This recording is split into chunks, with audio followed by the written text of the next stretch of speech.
ওকে, এবার ঠিক আছে মনে হয়। দেখো একটু সাউন্ডটা ক্লিয়ার কিনা দেখো। ওকে, আচ্ছা এবার ঠিক আছে। এই যে অপশনটা আমি খুঁজে পাচ্ছিলাম না। ওকে, তাহলে দেখো আমরা 4টা ক্লাস অলরেডি করছি। তো যারা বলতেছিলেন যে ভাই আজকে আমাদের প্রথম ক্লাস, তাদের কাছে আমার রিকোয়েস্ট, তারা হচ্ছে একেবারে শুরু থেকে ক্লাসগুলো করবা, ক্লাসগুলো সিরিয়ালি করবা। প্রথম ক্লাস, তারপরে দ্বিতীয় ক্লাস, তারপরে তৃতীয় ক্লাস, এইভাবে সামনের দিকে আগাবা। তুমি একবারে 5 নম্বর ক্লাস করলে কিছুই বুঝতে পারবে না, অনেকগুলো টপিক তোমার মাথার উপর দিয়ে চলে যাবে। তো দেখো আজকে আমরা হচ্ছে আয়তন স্থিতিস্থাপক গুণাঙ্ক, আয়তন পীড়ন এবং আয়তন বিকৃতি নিয়ে আলোচনা করব। আমি তোমাদের বলছিলাম যে আমরা এই অধ্যায়ে 3 ধরনের স্থিতিস্থাপক গুণাঙ্ক নিয়ে আলোচনা করি। একটা হচ্ছে দৈর্ঘ্য স্থিতিস্থাপক গুণাঙ্ক, একটা হচ্ছে আয়তন স্থিতিস্থাপক গুণাঙ্ক, এবং লাস্ট ওয়ান হচ্ছে ব্যবর্তন গুণাঙ্ক বা ক্লিন্টন স্থিতিস্থাপক গুণাঙ্ক। তো মোটামুটি এই 3টা জিনিস নিয়ে আমরা আলোচনা করব। তো দৈর্ঘ্য স্থিতিস্থাপকতার যে পার্টটা, দৈর্ঘ্য বিকৃতি, দৈর্ঘ্য পীড়ন, দৈর্ঘ্য স্থিতিস্থাপকতা, এর যে পার্টটা এই অধ্যায়ের বড় অংশ জুড়ে আছে। এবং আমরা প্রথম থেকে 4টা ক্লাসে কিন্তু এইগুলোই আলোচনা করছি, এবং অনেকগুলো প্রবলেমও আমরা সলভ করছি, বোর্ড কোশ্চেনও সলভ করছি, সৃজনশীল প্রশ্ন প্রবলেম, ইভেন মানে অ্যাডভান্স লেভেলেরও কিছু প্রবলেম আমরা সলভ করছি। তো আজকে আমরা হচ্ছে আয়তন স্থিতিস্থাপকতা এইটা নিয়ে আলোচনা করব। তো আয়তন বিকৃতি, আয়তন স্থিতিস্থাপকতা এবং আয়তন পীড়ন, এইটা হচ্ছে আমাদের আজকের আলোচনার টপিক। তাহলে টপিকটা একটু তোমরা লিখে নাও, যে আয়তন বিকৃতি, আয়তন পীড়ন ও আয়তন স্থিতিস্থাপক গুণাঙ্ক। আয়তন স্থিতিস্থাপক গুণাঙ্ককে ইংরেজিতে বলা হয় হচ্ছে বাল্ক মডুলাস। এটাকে আমরা প্রকাশ করি হচ্ছে বি দিয়ে। তুমি যদি দৈর্ঘ্য স্থিতিস্থাপক গুণাঙ্কটা বোঝো, দৈর্ঘ্য পীড়ন, দৈর্ঘ্য বিকৃতি বোঝো, তাহলে আয়তন পীড়ন, আয়তন বিকৃতি, আয়তন স্থিতিস্থাপক গুণাঙ্ক এগুলো সব একই রকম।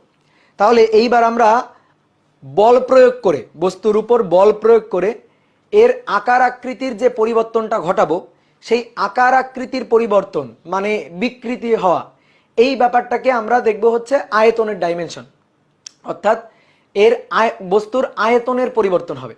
তাহলে ধরো কোনো একটা ধাতব গোলক, যে ধরো একটা ধাতব গোলক আছে, এইটা হচ্ছে একটা ধাতব গোলক।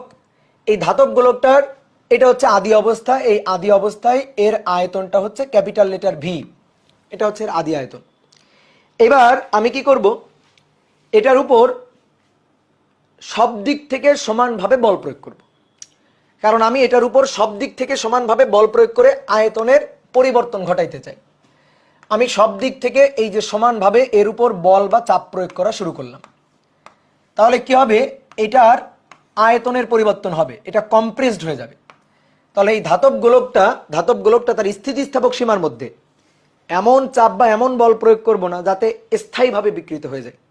কারণ আমরা যে কোনো আলোচনা করব হচ্ছে স্থিতিস্থাপকতা সীমা পর্যন্ত। স্থিতিস্থাপকতার সীমাটা আমরা বিনষ্ট করব না, আমরা লিমিট পর্যন্ত, লিমিট স্থিতিস্থাপকতার যে লিমিট, এই পর্যন্ত বল প্রয়োগ করব, যেন আকার আকৃতির পরিবর্তন ঘটার পরে আমি যখন বল অপসারণ করে নিব, বস্তু যেন আবার পূর্বের অবস্থায় ফিরে আসে। তো সব দিক থেকে সমানভাবে বল প্রয়োগ করার পরে এই গোলকটার আকৃতি হয়ে গেল এরকম, যে গোলকটা এখন এইটুকু হয়ে গেল। অর্থাৎ আগে ছিল তার আয়তন ক্যাপিটাল লেটার ভি, এখন তার যে আয়তনটা, এই যে আয়তনটা এতটুকু, এই যে আয়তনটা, এই আয়তনটা হচ্ছে বড় হাতের V, capital letter V minus হচ্ছে স্মল লেটার ভি। তাহলে ক্যাপিটাল লেটার ভি, ক্যাপিটাল লেটারের V minus small letter V, এইটা হচ্ছে এখন বর্তমান আয়তন। তাহলে তুমি আমাকে বলো তো, বল প্রয়োগ করার কারণে আয়তন কতটুকু হ্রাস পাইছে, আয়তন কতটুকু কমে গেছে? আয়তন কমে গেছে এতটুকু, এই যে সাইড থেকে এই যে এতটুকু আয়তন কমে গেছে।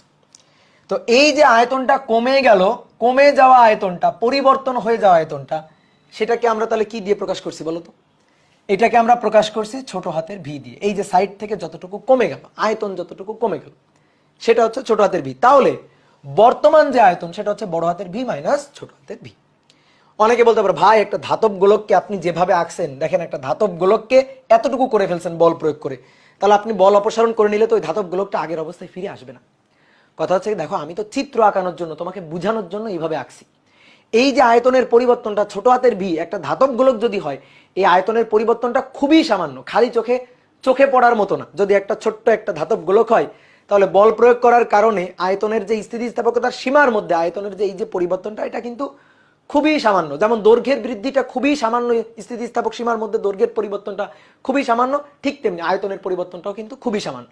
এত বেশি, আমি যতটা আসলে চিত্রে দেখাইছি, এত বেশি আয়তনের পরিবর্তন হইলে ওই ধাতব গোলকের সাধ্য নাই আগের অবস্থায় আবার ফিরে যাওয়ার। তো আমি তোমাকে বোঝানোর জন্য আঁকছি, তুমি আবার ভাইবো না যে স্থিতিস্থাপকতা যে সীমা সেটা আমি অতিক্রম করে ফেলছি, সেটা তুমি আবার ভাইবো না। তাহলে এইবার দেখো, আমি যে বাইরে থেকে যে বলটা প্রয়োগ করলাম, এই যে সব দিক থেকে সমানভাবে যে বলটা প্রয়োগ করলাম সেটা হচ্ছে এফ। অনেকে বলতে ভাই সব দিক থেকে সমানভাবে বলটা কেন প্রয়োগ করতেছি, কেন বারবার আমি এই কথাটা বলতেছি? তার কারণ হচ্ছে সব দিক থেকে সমানভাবে যদি বল প্রয়োগ না করি, তাহলে এই ধাতব গোলকটার আয়তনের যে পরিবর্তনটা হবে সেটা কেমন হবে জানো? আমি ধরো এই সাইড থেকে বল প্রয়োগ করলাম, এই সাইড থেকে এই অংশ থেকে বল প্রয়োগ করলাম, তাহলে ওই অংশ কম্প্রেসড হয়ে গেলে অপর যে অংশটা আছে সেই অংশটা, অপর যে অংশটা আছে সেই অংশটা স্ফীত হয়ে যাবে। এই কারণে সব দিক থেকে সমানভাবে বল প্রয়োগ করব, যেন বল প্রয়োগ করার কারণে কোনো অংশ স্ফীত হয়ে আবার ফুলে না ওঠে, মানে সব দিক থেকে যেন সমানভাবে আয়তনটা কমে যায়। কথা কি বুঝতে পারছো? আয়তনটা যেন সব দিক থেকে সমানভাবে আয়তনটা যেন কমে যায়। আমি একদিকে বল প্রয়োগ করলাম, তাহলে অন্য একদিকে দেখবা আয়তনটা বেড়ে যাবে, তো এইটা করা যাবে। এবার আসো দেখো, স্থিতিস্থাপকতার ধর্মের কারণে এই যে গোলকটা, এই গোলকটা পূর্বের অবস্থায় ফিরে যাইতে চাইবে। তাহলে আমি যে বলটা দিই সেই বলের বিরুদ্ধে এই গোলকটা, এই যে বিরুদ্ধে এই গোলকটা বিকৃতি প্রতিরোধকারী, স্থিতিস্থাপকতার ধর্মের কারণে বিকৃতি প্রতিরোধকারী বল দিবে। তো বিকৃতি প্রতিরোধকারী বলের পরিমাণটাও হবে আমার দেওয়া যে বলটা তার মানেরই সমান। ঠিক আছে? ওই যে তারের প্রসারণের ক্ষেত্রে আমি এফ বল দিয়ে টানলাম, তাহলে তারটাও প্রত্যয়নী যে বলটা দিত সেটা এফ ছিল, ঠিক তেমনি ভাবে এই গোলকের ক্ষেত্রেও তাই। তাহলে এই গোলকটাও প্রত্যয়নী বল দিয়ে পূর্বের অবস্থায় ফিরে যাওয়ার জন্য এই যে প্রত্যয়নী বলটা দিবে, বিকৃতি প্রতিরোধকারী এই যে বলটা দিবে, সেটা হচ্ছে আমার প্রযুক্ত বলের মানেরই সমান, এক্সটার্নাল যে ফোর্সটা তার মানেরই সমান। এই যে গোলকটা, এই গোলকের পৃষ্ঠের যে ক্ষেত্রফলটা, সেই পৃষ্ঠের ক্ষেত্রফলটা হচ্ছে এ। গোলকের যে টোটাল পৃষ্ঠের ক্ষেত্রফল, যে পৃষ্ঠের ক্ষেত্রফলে বলটা প্রয়োগ করা হয়েছে, সেই টোটাল পৃষ্ঠের ক্ষেত্রফলটা হচ্ছে এ। তাহলে অনেকগুলো পরিচয় আমি লিখলাম। এই যে বড় হাতের ভি কি ছিল? এটা আদি আয়তন, আদি আয়তন। ছোট হাতের ভি কি হয়েছে? এটা হচ্ছে আয়তনের পরিবর্তন, আয়তন হ্রাস, আয়তনের পরিবর্তন। এখানে আমি আয়তনের পরিবর্তনটা হচ্ছে আয়তন কমে গেছে, হ্রাস দিয়ে দেখাইছি, আয়তন হ্রাস, আয়তন বৃদ্ধিও হতে পারে। তাহলে এটা হচ্ছে আয়তনের পরিবর্তন, ছোট হাতের ভিটা। ওকে, এইবার আসো, তাহলে আমরা এখন তিনটা সূত্র লিখবো ঠিক আগের মতো। আয়তন বিকৃতি, আয়তন বিকৃতি একক মাত্রায় রূপ পরিবর্তন।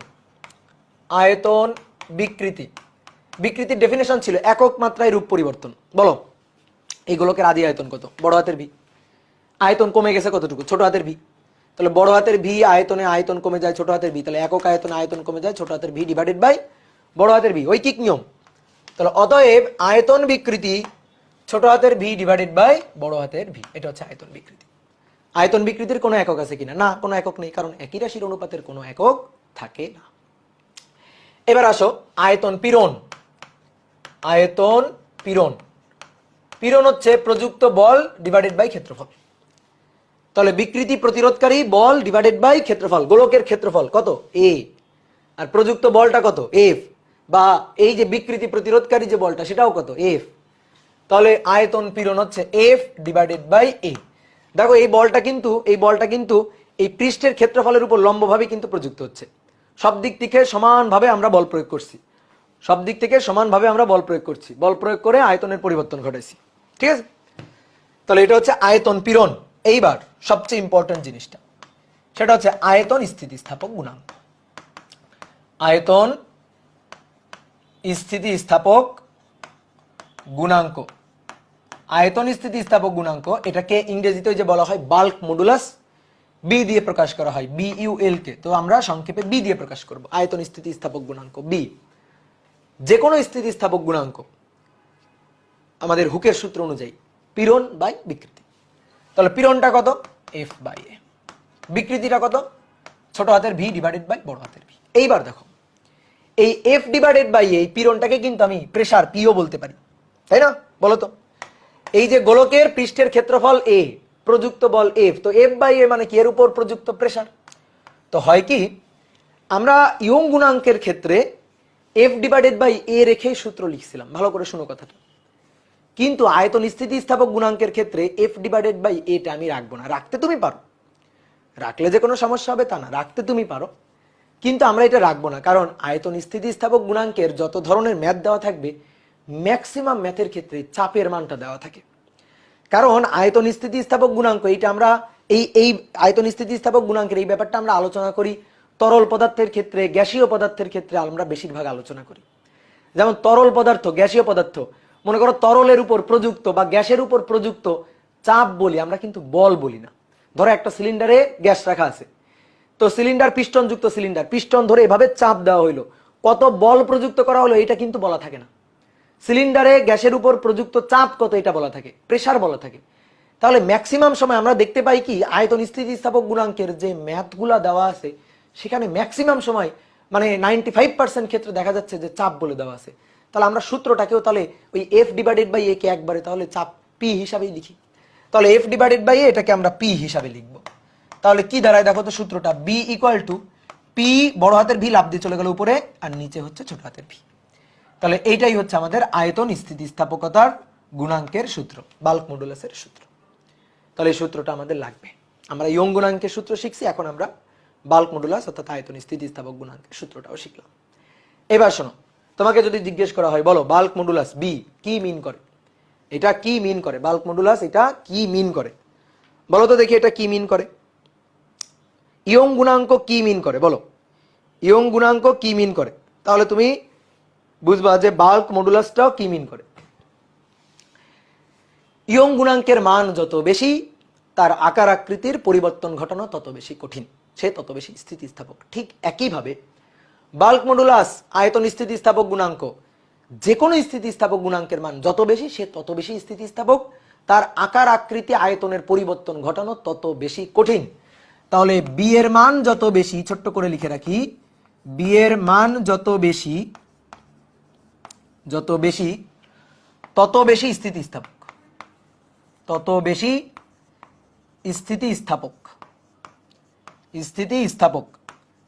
এবং তত বেশি আকার আকৃতির, তত বেশি যেহেতু এখানে আয়তনের, তত বেশি আয়তনের পরিবর্তন করা কঠিন, আয়তনের পরিবর্তন করা কঠিন। বি এর মান যত বেশি হবে তার আয়তনের পরিবর্তন করা তত বেশি কঠিন হবে। ওকে, এবার আসো দেখো, এই আয়তন স্থিতিস্থাপক গুণাঙ্কের একটা বিপরীত রাশি আছে, সেই বিপরীত রাশিটার নাম হচ্ছে সংনম্যতা। সংনম্যতা, এই সংনম্যতাকে কে অথবা সি দিয়ে লেখা হয়, কে অথবা সি দিয়ে লেখা হয় সংনম্যতা। তো এই সংনম্যতাটাকে সি বা কে দিয়ে লেখা হয়, সেটা কি আয়তন স্থিতিস্থাপক গুণাঙ্কের বিপরীত রাশি। যদি তোমাকে জিজ্ঞেস করা আয়তন স্থিতিস্থাপক গুণাঙ্কের মানে সরি যদি তোমাকে জিজ্ঞেস করা সংনম্যতা কাকে বলে, তুমি বললা আয়তন স্থিতিস্থাপক গুণাঙ্কের বিপরীত রাশি, হবে না তা না হবে, বাট কেউ যদি চায় তোমার এই ডেফিনেশনে ভুল ধরবে তাও কিন্তু সে ভুল ধরতে পারে। বলো তো কেন? কারণ আমি যদি বলি বিপরীত রাশি, তাহলে দেখো তুমি কি বললা আয়তন স্থিতিস্থাপক গুণাঙ্কের বিপরীত রাশি, তাহলে আমি বলবো আচ্ছা ঠিক আছে, এই যে আয়তন স্থিতিস্থাপক গুণাঙ্কের বিপরীত রাশি, তাহলে বি হবে না, হবে মাইনাস বি। ঠিক আছে, যে আয়তন স্থিতিস্থাপক গুণাঙ্কের বিপরীত রাশি, তাহলে এটা বোঝা যায় না, তাহলে এটা তো বোঝা যাবে না, এটা বোঝা যাবে না। কি বোঝা যাবে? যখন বলবো বিপরীত রাশি তখন বোঝা যাবে 1/b, তাহলে বলতে হবে গুণাত্মক বিপরীত রাশি। বুঝছো, এই কথাটা কিন্তু মিস করা যাবে না। তাহলে আয়তন স্থিতিস্থাপক গুণাঙ্কের গুণাত্মক বিপরীত রাশিকে সংনম্যতা বলে। তাহলে এই হচ্ছে একটা সূত্র। ঠিক আছে, ঠিক আছে, এই হচ্ছে একটা সূত্র। এবার আমরা আরো একটা সূত্র পাই, সেটা হচ্ছে এই যে সি বা কে এটা সমান সমান যেহেতু 1/b, তাহলে বি ইকুয়াল টু যদি এটা হয় তাহলে ছোট হাতের V divided by P into বড় হাতের ভি, এটাও কিন্তু একটা সূত্র। বুঝছো? এবার এইখান থেকেও না আর একটা ডেফিনেশন দেওয়া যায়, সংনম্যতার আর একটা সুন্দর ডেফিনেশন হইতে পারে। সূত্র থেকে ডেফিনেশন দেওয়া, সূত্র থেকে সংজ্ঞা দেওয়া। দেখো তো তোমরা ছোটবেলায় পড়ছো না, F equal to G m1 m2 divided by D square বা আর স্কোয়ার। এটা এই জিটা হচ্ছে মহাকর্ষীয় ধ্রুবক, গ্র্যাভিটেশনাল কনস্ট্যান্ট, সর্বজনীন মহাকর্ষীয় ধ্রুবক। এর ডেফিনেশনটা তোমরা ছোটবেলায় কেমনে দিছো জানো? 1 কেজি ভরের দুটো বস্তু, মানে m1 এর মান 1 কেজি, m2 এর মান 1 কেজি, 1 কেজি ভরের দুইটা বস্তু, আর এর মান 1 মিটার। 1 মিটার দূরত্ব থেকে পরস্পরকে যে বলে আকর্ষণ করে, এগুলো সব যদি এক হয় তাহলে এফ ইকুয়াল টু জি হবে না? তাহলে 1 কেজি ভরের দুটো বস্তু 1 মিটার দূরত্ব থেকে পরস্পরকে যে বলে আকর্ষণ করে তাকেই বলা হয় মহাকর্ষীয় ধ্রুবক জি, বড় হাতের জি। বুঝছো? সূত্র থেকে ডেফিনেশন দেওয়া। তোমাকে যদি কেউ সূত্রটা দিয়ে দেয় সংনম্যতা কি, খায় না মাথায় দেয়, বোঝার দরকার নেই, তুমি এই সূত্রটা থেকে ডেফিনেশন দিতে পারবা। কেমনে? নিচের গুলাকে সব এক করে ফেলো, নিচের গুলাকে সব এক করে ফেলো। কিভাবে এক করে ফেলা যায়? নিচের গুলাকে কিভাবে এক করা যায়? পি ইকুয়াল টু 1 একক, মানে এসআই একক 1 প্যাসকেল। ভি ইকুয়াল টু হচ্ছে 1 মিটার কিউব। যদি এটা হয় তাহলে কে বা সি এটা ইকুয়াল টু হবে ছোট হাতের ভি। এবার এখান থেকে ডেফিনেশন কি দিতে পারি বল? একক আয়তনের কোন বস্তুর উপর একক পরিমাণ চাপ প্রযুক্ত হলে সেই বস্তুর যতটুকু আয়তনের পরিবর্তন হয় সেটাকেই ওই বস্তুর সংনম্যতা বলে বা ওই উপাদানের সংনম্যতা বলে। এইভাবে আমরা ডেফিনেশনটা দিতে পারি। তাহলে আরেকবার বলি, দেখো, পি এর মান 1 প্যাসকেল, ভি এর মান 1 মিটার কিউব। তাহলে 1 প্যাসকেল চাপ প্রযুক্ত হবে 1 মিটার কিউব আয়তনের কোন বস্তুর উপর। প্রযুক্ত হলে আয়তনের পরিবর্তন, ছোট হাতের ভি, আয়তনের পরিবর্তন যেটা হবে সেটাই হচ্ছে ওই বস্তুর সংনম্যতা। তাহলে এইভাবে সূত্র থেকে আমরা কিন্তু ডেফিনেশন দিতে পারি। তো ডেফিনেশন কিন্তু মুখস্থ করবা। দেখো সংনম্যতা কাকে বলে 1 মার্কের প্রশ্ন কিন্তু আসে। অলরেডি কিন্তু আমি এখানে শিখাই দিলাম, তোমার কিন্তু আর বই খুলে পড়ারও দরকার নেই, তুমি এখান থেকেই ডেফিনেশন দিতে পারবা। এইবার আমারে বুঝাও তো সংনম্যতা কি মিন করে। এবার আমারে বুঝাও সংনম্যতা কি মিন করে, সংনম্যতাটা কি মিন করে এটা আমারে বুঝাও। আয়তন স্থিতিস্থাপক গুণাঙ্কের উল্টা জিনিস। তাহলে সংনম্যতা মিন করে, এটা আয়তন স্থিতিস্থাপক গুণাঙ্ক মিন করতে আয়তনের পরিবর্তন করা কত কঠিন, তাহলে সংনম্যতা মিন করে উল্টা কত সহজ। এই কারণে এর নাম সংনম্যতা। কত সহজ, কত সাবলীল, ঠিক আছে, কত সুন্দর, মানে সব সেটাই হচ্ছে সংনম্যতা। তাহলে এই কে এর মান যত বেশি হবে, কে এর মান, কে বা সি এর মান যত বেশি হবে, কে বা সি এর মান যত বেশি তত সহজ। তত কি করা সহজ? আয়তনের পরিবর্তন করা সহজ। বুঝতে পারছো? তত আয়তনের পরিবর্তন করা সহজ। তাহলে দেখি এবার একটু কমন সেন্স খাটো। ধরো B1 10 আর B2 হচ্ছে 20। বলো কোনটা বেশি স্থিতিস্থাপক? বলো কোনটা বেশি স্থিতিস্থাপক? যার মান বেশি সেটা বেশি স্থিতিস্থাপক, এর আয়তনের পরিবর্তন করা কঠিন। ঠিক আছে? B1 10, B2 20, কে বেশি স্থিতিস্থাপক? B2। 2 নম্বরটা বেশি স্থিতিস্থাপক। অনেকে বলছে 1 নম্বরটা। কেমনে? বি এর মান যত বেশি, বি এর মান যত বেশি তত বেশি স্থিতিস্থাপক, তত আকার আকৃতি আয়তনের পরিবর্তন করা কঠিন। তাহলে এই যে 20 যেটা, তার আকার আয়তনের পরিবর্তন করা কঠিন। এবার আসো তাহলে কে এর মান, K1 10, K2 20। এবার কে দিয়ে বুঝালাম, ঠিক আছে? এবার কে বা সি দিয়ে ভেবে উত্তর দিবা, আন্দাজে ঢিল ছুড়বা না। বলো কোনটা বেশি স্থিতিস্থাপক, কোনটা বেশি স্থিতিস্থাপক, কোনটা বেশি এবার স্থিতিস্থাপক, ভেবে উত্তর দিবা। তাহলে কে এর মান, দেখো কে এর মান যার কম, বি এর মান তার বেশি। কে এর মান কার কম? কে এর মান কার কম? কে এর মানটা কম কার?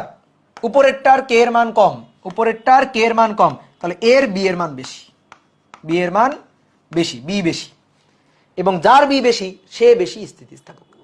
তাহলে এই যে কে এর মান যার 10, এ বেশি স্থিতিস্থাপক, এর আকার আকৃতির পরিবর্তন করা কঠিন। আর কে এর মান যার বেশি তার আকার আকৃতির পরিবর্তন করা সহজ। ওটাই লিখছি। সি বা কে এর মান যত বেশি তার আকার আকৃতির পরিবর্তন করা সহজ। এত কিছু বোঝারই দরকার নেই। ঠিক আছে? আমার মতো কম পারলে যেটা মাথায় রাখো সেটা হচ্ছে কে হচ্ছে বি এর উল্টা। তাহলে বি কি মিন করে এটা বুঝে রাখো, তাহলে কে কি মিন করে এটা আর তোমার মাথায় রাখার, মুখস্থ রাখার দরকার নেই। তুমি খালি মাথায় রাখবা কে হচ্ছে বি এর উল্টা। এইবার শোনো একটা কথা বলি, খুব ইম্পর্টেন্ট কথা, ভালো করে শুনো।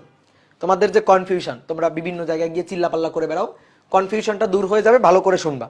তোমাদের অনেকে হচ্ছে কি এই যে বিভিন্ন জায়গায় পোস্ট দাও, ভাই এইটা এইভাবে করছেন, এইভাবে হবে না, ওইভাবে হবে, এই বইতে এটা আছে, ওই বইতে এটা আছে। বিশেষ করে আমি যখন ক্লাস নিই তখন এই কনফিউশনগুলো হইতে পারে, এগুলো আমি ক্লিয়ার করে দিই, কিন্তু পুরো ক্লাস না করে চিল্লাপাল্লা করে। তো এবার শোনো, কনফিউশন যেটা হবে, তুমি ইসাক স্যারের বই পড়বা, তোমাদের ম্যাক্সিমাম সবার ইসাক স্যারের বই খুলে দেখবা ওরা আয়তন স্থিতিস্থাপক গুণাঙ্কটাকে কে দিয়ে লিখছে। আয়তন স্থিতিস্থাপক গুণাঙ্কটাকে বি দিয়ে লেখা উচিত, অন্য সব বইতে বি দিয়ে লিখছে। শুধু একমাত্র ইসাক স্যারের বইতে এইটাকে লিখছে কে দিয়ে, আর সংনম্যতাকে লিখছে সি দিয়ে। বুঝছো? কিন্তু অন্যান্য সকল বই বা আমরা যখন পড়াশোনা করে আসছি তখন আমরা দেখছি আয়তন স্থিতিস্থাপক গুণাঙ্ককে বি দিয়ে লেখা আর সংনম্যতাকে সি বা কে দিয়ে লেখা। কথা কি বুঝতে পারছো? তাহলে এইটা নিয়ে আর কনফিউশনে পড়বা না। ঠিক আছে ভাই, এখানে কেন কে দিছে, এখানে কেন বি দিছে, এই কনফিউশনে কিন্তু পড়বা না। তুমি কি দিবা, তুমি এটা দাও, কোনো সমস্যা নেই। তুমি বি দাও, বি দিয়ে সূত্র লেখো, ম্যাক্সিমাম জায়গা দেখবে এটাই লেখা আছে। বিভিন্ন টেস্ট পেপার, বিভিন্ন জায়গা, বিভিন্ন টিচাররা যখন করাবে তুমি দেখবে এটা দিয়েই লেখা আছে। ঠিক আছে? সেলু স্যারের বইও কে দিয়ে লিখছে, আচ্ছা সেলু স্যারের বইও তাহলে কে দিয়ে লিখছে, লিখতে পারে, তবে আমরা এটা লিখবো না। ঠিক আছে, তাহলে কনফিউশনের জায়গাটা আমি কিন্তু দূর করে দিলাম, তাহলে ঘাবড়াবা না কিন্তু। ওকে, এবার আসো নেক্সট, আয়তন পরিবর্তনে কৃতকাজ বা স্থিতিশক্তি। তুমি দৈর্ঘ্য স্থিতিস্থাপকতার ক্ষেত্রে তারের প্রসারণে কৃতকাজ বা স্থিতিশক্তি বের করছিল না? তাহলে ঠিক তেমনি ভাবে আয়তন পরিবর্তনে কৃতকাজ বা স্থিতিশক্তিটাও বের করতে হবে একই রকম।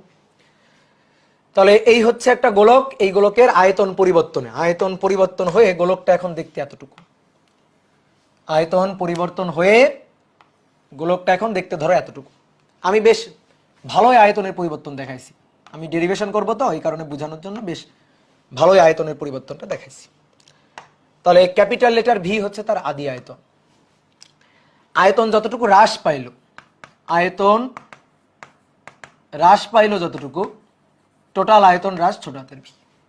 এমনি এমনি তো হ্রাস পাবে না, বল প্রয়োগ করার কারণে হ্রাস পাইছে, এবং সব দিক থেকে আমি সমানভাবে বল প্রয়োগ করছি, সব দিক থেকে সমানভাবে বল প্রয়োগ করার কারণে আয়তনটা কমে গেছে। এই যে প্রযুক্ত বলটা হচ্ছে এফ, প্রযুক্ত বলটা এফ, আর এর পৃষ্ঠের ক্ষেত্রফল হচ্ছে এ, পৃষ্ঠের ক্ষেত্রফলটা হচ্ছে এ। ওকে, এবার আসো দেখো ভালো করে বুঝবা। তুমি কৃতকাজের সূত্র কি জানো? W equal to F dx, integration F dx cos theta তার ইন্টিগ্রেশন। মূলত কাজের সূত্র এটা, এটা হচ্ছে কাজের সূত্র, মূলত কাজের সূত্র কি এইটা।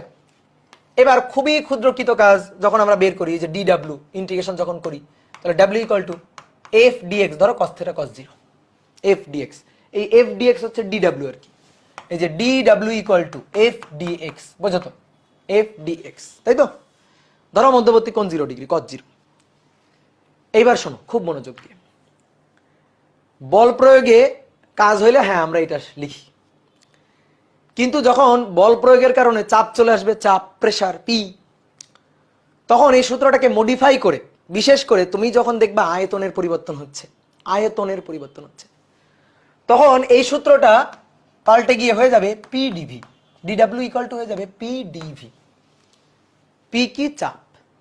এফ এর জায়গা দখল করবে পি, ডিএক্স এর জায়গা দখল করবে ডিভি, আয়তনের পরিবর্তন, পি ডিভি হবে। এফ ডিএক্স এর জায়গায় হবে পি ডিভি, এইটা হবে। তুমি দেখবা এটা হচ্ছে এই যে থার্মোডাইনামিক্সের যে চ্যাপ্টারটা তোমরা মেবি পড়ে ফেলছো আগে থেকে, তো সেইখানে থার্মোডাইনামিক্সের চ্যাপ্টারটাতে এই যে কৃতকাজ ডিডাব্লিউ ইকুয়াল টু পিডিভি সূত্রটা ছিল, কৃতকাজ ডিডাব্লিউ ইকুয়াল টু পিডিভি। তাহলে আয়তন পরিবর্তনের জন্য কৃতকাজের সূত্র হচ্ছে এইটা, ঠিক আছে? তাহলে এখন কথা হচ্ছে কি, তোমার বোঝার দরকার নেই যে কি, মানে তোমার মানে এটা মুখস্থ করার দরকার নেই, আমি তোমাকে বুঝাই দিচ্ছি কেমনে আসলো এটা, আমি তোমাকে একটা উদাহরণ দিয়েই বুঝাই দিচ্ছি। এটা তোমার না লিখলেও চলবে। ধরো ভাই একটা সিলিন্ডার, হ্যাঁ এইটা হচ্ছে একটা সিলিন্ডার, কিভাবে সূত্রটা আসলো জাস্ট আমি একটু বুঝাই তোমাকে। তো এই যে সিলিন্ডারটা, এই সিলিন্ডারের পিস্টনটা ছিল এখানে, এটা হচ্ছে সিলিন্ডারের পিস্টনটা, পিস্টনটা এখানে ছিল, পিস্টনের উপরে তুমি বল প্রয়োগ করছো, এফ পরিমাণ বল প্রয়োগ করছো, বল প্রয়োগ করছো, বল প্রয়োগ করার কারণে পিস্টনটা এখন এই অবস্থান থেকে একটু নিচের দিকে নেমে আসছে, এই অবস্থান থেকে পিস্টনের নতুন অবস্থা হচ্ছে এইটা, পিস্টন এখন এখানে চলে আসছে, এখানে চলে আসছে। তাহলে এখানে চলে আসলে দেখো তো এতটুকু নেমে গেছে না পিস্টন, এই যে এতটুকু সরে আসলো পিস্টন, এটা হচ্ছে ডিএক্স। কি দেওয়ার কারণে? বল দেওয়ার কারণে। এই যে এফ পরিমাণ বল দিছো, তাহলে এফ পরিমাণ বল দিছো কোন দিকে? নিচের দিকে, তুমি দিছো, ফলে পিস্টনটা কতটুকু সরে গেছে? ডিএক্স। তাহলে আমি যদি বলি এই ডিএক্স সরণে কৃতকাজ ডিডাব্লিউটা বের করো, তুমি কিন্তু লিখবা F dx, F dx, F নিচের দিকে, ডিএক্স নিচের দিকে, F dx cos 0 degree, that means তুমি লিখবা এফ ডিএক্স, লিখবা না এটা? এবার আসো, এই যে সিলিন্ডারটা, এই সিলিন্ডারে যে পিস্টনটা আছে, এই যে পিস্টনটাই, পিস্টনের যে এরিয়াটা, মানে যার উপরে তুমি বল দিলা, সেই যে সারফেসটা, পিস্টনের যে সারফেসটা, এই সারফেস ক্ষেত্রফলটা হচ্ছে এ। তাহলে তুমি এ ক্ষেত্রফলে এফ পরিমাণ বল দিছো, এ ক্ষেত্রফলে এফ পরিমাণ বল দিছো। তাহলে আমি যদি বলি পিস্টনের উপর প্রযুক্ত বা গ্যাসের উপর প্রযুক্ত প্রেসার কত, এখানে গ্যাস ছিল, গ্যাসের উপর প্রযুক্ত চাপ কত, তাহলে P equal to F divided by A. তাহলে ভাই F equal to P A, ডান। তাহলে এফ এর জায়গা পি এ চলে আসলো, পি এ ইন্টু ডিএক্স। এইবার আসো, পি কে সাইডে সরাই দাও, পি কে সাইডে সরাই দাও, এ আর ডিএক্স কে একটু আলাদা করে দিই। দেখো এ কি, ভালো করে বুঝবা। এ কি? এ হচ্ছে এই পিস্টনের সারফেসের ক্ষেত্রফল, ডিএক্স হচ্ছে যতটুকু পিস্টন নেমে আসছে। দেখো তো, যদি আমি এর সাথে যদি ডিএক্সটা গুণ দিই, এই যে এ হচ্ছে এটা, তার সাথে ডিএক্সটা গুণ দিলাম, তাহলে পৃষ্ঠের ক্ষেত্রফল পুরুত্ব গুণ দিলে দেখো তো এইটুকু আয়তন পাওয়া যাবে না, এই জায়গাটুকুর আয়তন পাওয়া যাবে না। এই যে আয়তনটুকু, এই আয়তনটুকুর গ্যাস কিন্তু কম্প্রেসড হয়ে গেছে, গ্যাস কিন্তু আয়তন কমে গেছে এতটুকু। এই যে আয়তনটুকু কমে গেল, এই আয়তনটুকু কমে যায় আয়তনটুকুকে আমি তাহলে বলতে পারি না এটা dV, that means dV, A into dx that is dV. তাহলে সূত্রটা আলটিমেটলি কি দাঁড়াইলো গিয়ে? সূত্রটা কি দাঁড়াইলো? সূত্রটা দাঁড়াইলো পি ইন্টু ডিভি। তাহলে যেখানে এফ ডিএক্স ছিল সেখানে কি চলে আসছে? পি ডিভি চলে আসছে। তাহলে এইবার দুনিয়ার যত ক্ষেত্র আছে সকল ক্ষেত্রে যখনই দেখবা আয়তনের পরিবর্তনে কাজ হচ্ছে, তুমি আর এফ ডিএক্স লিখবা না, তুমি ওইখানে ফটাস করে তুমি ইন্টিগ্রেশন পিডিভি লিখে ফেলবা। তাহলে আয়তন পরিবর্তনে কাজের সূত্র লিখে ফেলবা। তাহলে দেখো আমি কিন্তু তোমাদের একটু দেখাই নিলাম যে সূত্রটা কিভাবে আসলে, এটা কিন্তু আমি একটু দেখাই নিলাম। তাহলে আশা করি সবাই এটা বুঝছো, যারা জানো না তাদের জন্য কিন্তু দেখাই নিলাম। এবার আসো আমরা এখান থেকে তাহলে কৃত কাজটা বের করতে চাই। তাহলে দেখো আয়তন কমে গেছে এতটুকু, এই যে এতটুকু আয়তন কমে গেছে, এই কমে যাওয়া আয়তনটুকু হচ্ছে ছোট হাতের ভি। তাহলে এফ পরিমাণ বল দেওয়ার কারণে আমরা এইখান থেকে ছোট্ট একটু আয়তনের পরিবর্তন চিন্তা করি, খুবই ছোট্ট একটু আয়তনের পরিবর্তন, সাইড থেকে খুবই ছোট্ট একটু আয়তনের পরিবর্তন চিন্তা করি। দেখো আগে লিখবা না, বোর্ডে থাকো, ছোট্ট একটু আয়তনের পরিবর্তন আমরা চিন্তা করি। তো সেটা কিভাবে দেখো আমি তোমাকে এখানেও হিসাব করে দেখাচ্ছি। এই যে আমরা গোলাপি অংশের একটু আয়তন আমরা চিন্তা করলাম, এই যে গোলাপি অংশটা, এই গোলাপি অংশের আয়তন চিন্তা করলাম যে বল প্রয়োগে ধরো এই যে ছোট্ট একটু আয়তন হ্রাস পাইছে, আয়তন কিন্তু টোটাল ছোট হাতের ভি পরিমাণ হ্রাস পাইছে, কিন্তু তার মাঝখান থেকে আমরা ছোট্ট একটু আয়তন ধরে নিলাম। যেমন সরণের আমরা ছোট্ট একটু, এই যে সরণ ধরো এক্স, তার আমরা ছোট্ট একটু সরণ ডিএক্স ধরি না, ঠিক তেমনি ছোট্ট একটু আয়তনের পরিবর্তন সেটা হচ্ছে ডিভি। এই যে গোলাপি অংশটুকু, এই গোলাপি অংশটুকুর আয়তনের পরিবর্তন এটা হচ্ছে ডিভি। তো এটা কিভাবে আসলো সেটাও না দেখানো যায়। এটা কিন্তু বৃত্ত চিন্তা করবে না তুমি, একটু মানে কমন সেন্স বাড়াও, ঠিক আছে, মানে মানে চিন্তা করার দক্ষতাটা বাড়াই ফেলবা। এটা কিন্তু গোলক। তাহলে এই গোলকের পৃষ্ঠে প্রযুক্ত বল এফ, এফ পৃষ্ঠের ক্ষেত্রফল হচ্ছে এ, আর এর যে পুরুত্বটুকু, এই যে পুরুত্ব দেখো এতটুকু পুরুত্ব যে হ্রাস পাচ্ছে, এই যে পুরুত্বটুকু, এই যে পুরুত্বটুকু হ্রাস পাচ্ছে, এই পুরুত্বটুকু হচ্ছে ডিএক্স। তাহলে এফ বল প্রযুক্ত করার কারণে ডিএক্স পরিমাণ পুরুত্ব হ্রাস পাচ্ছে, এই যে মাঝখান থেকে আমি ডিএক্স পরিমাণ পুরুত্ব ধরে নিছি। তাহলে ডিএক্স পরিমাণ পুরুত্ব, এই যে গোলাপি অংশটুকু, এই গোলাপি অংশটুকুকে সাইডে উঠাই নিয়ে আসো, এই যে গোলাপি অংশটুকুকে আমি এখান থেকে উঠাই নিয়ে আসলাম। তুমি আমাকে বলো এইটুকুর আয়তন কত, বলো দেখি। এই গোলাপি অংশটুকুর পুরুত্ব হচ্ছে ডিএক্স, পৃষ্ঠের ক্ষেত্রফল এ, তাহলে এইটুকুর আয়তন কত? আয়তন, আয়তন ভি বা ডিভি, তাহলে সেটা কত? এ ইন্টু, হ্যাঁ এই যে অনেকে লিখছে এ ইন্টু ডিএক্স, এ ইন্টু ডিএক্স, ঠিক আছে, এটা ভি বা ডিভি, আয়তনের পরিবর্তন যেহেতু, তাহলে ডিভি দিয়ে লিখি A into DX. Good, very good.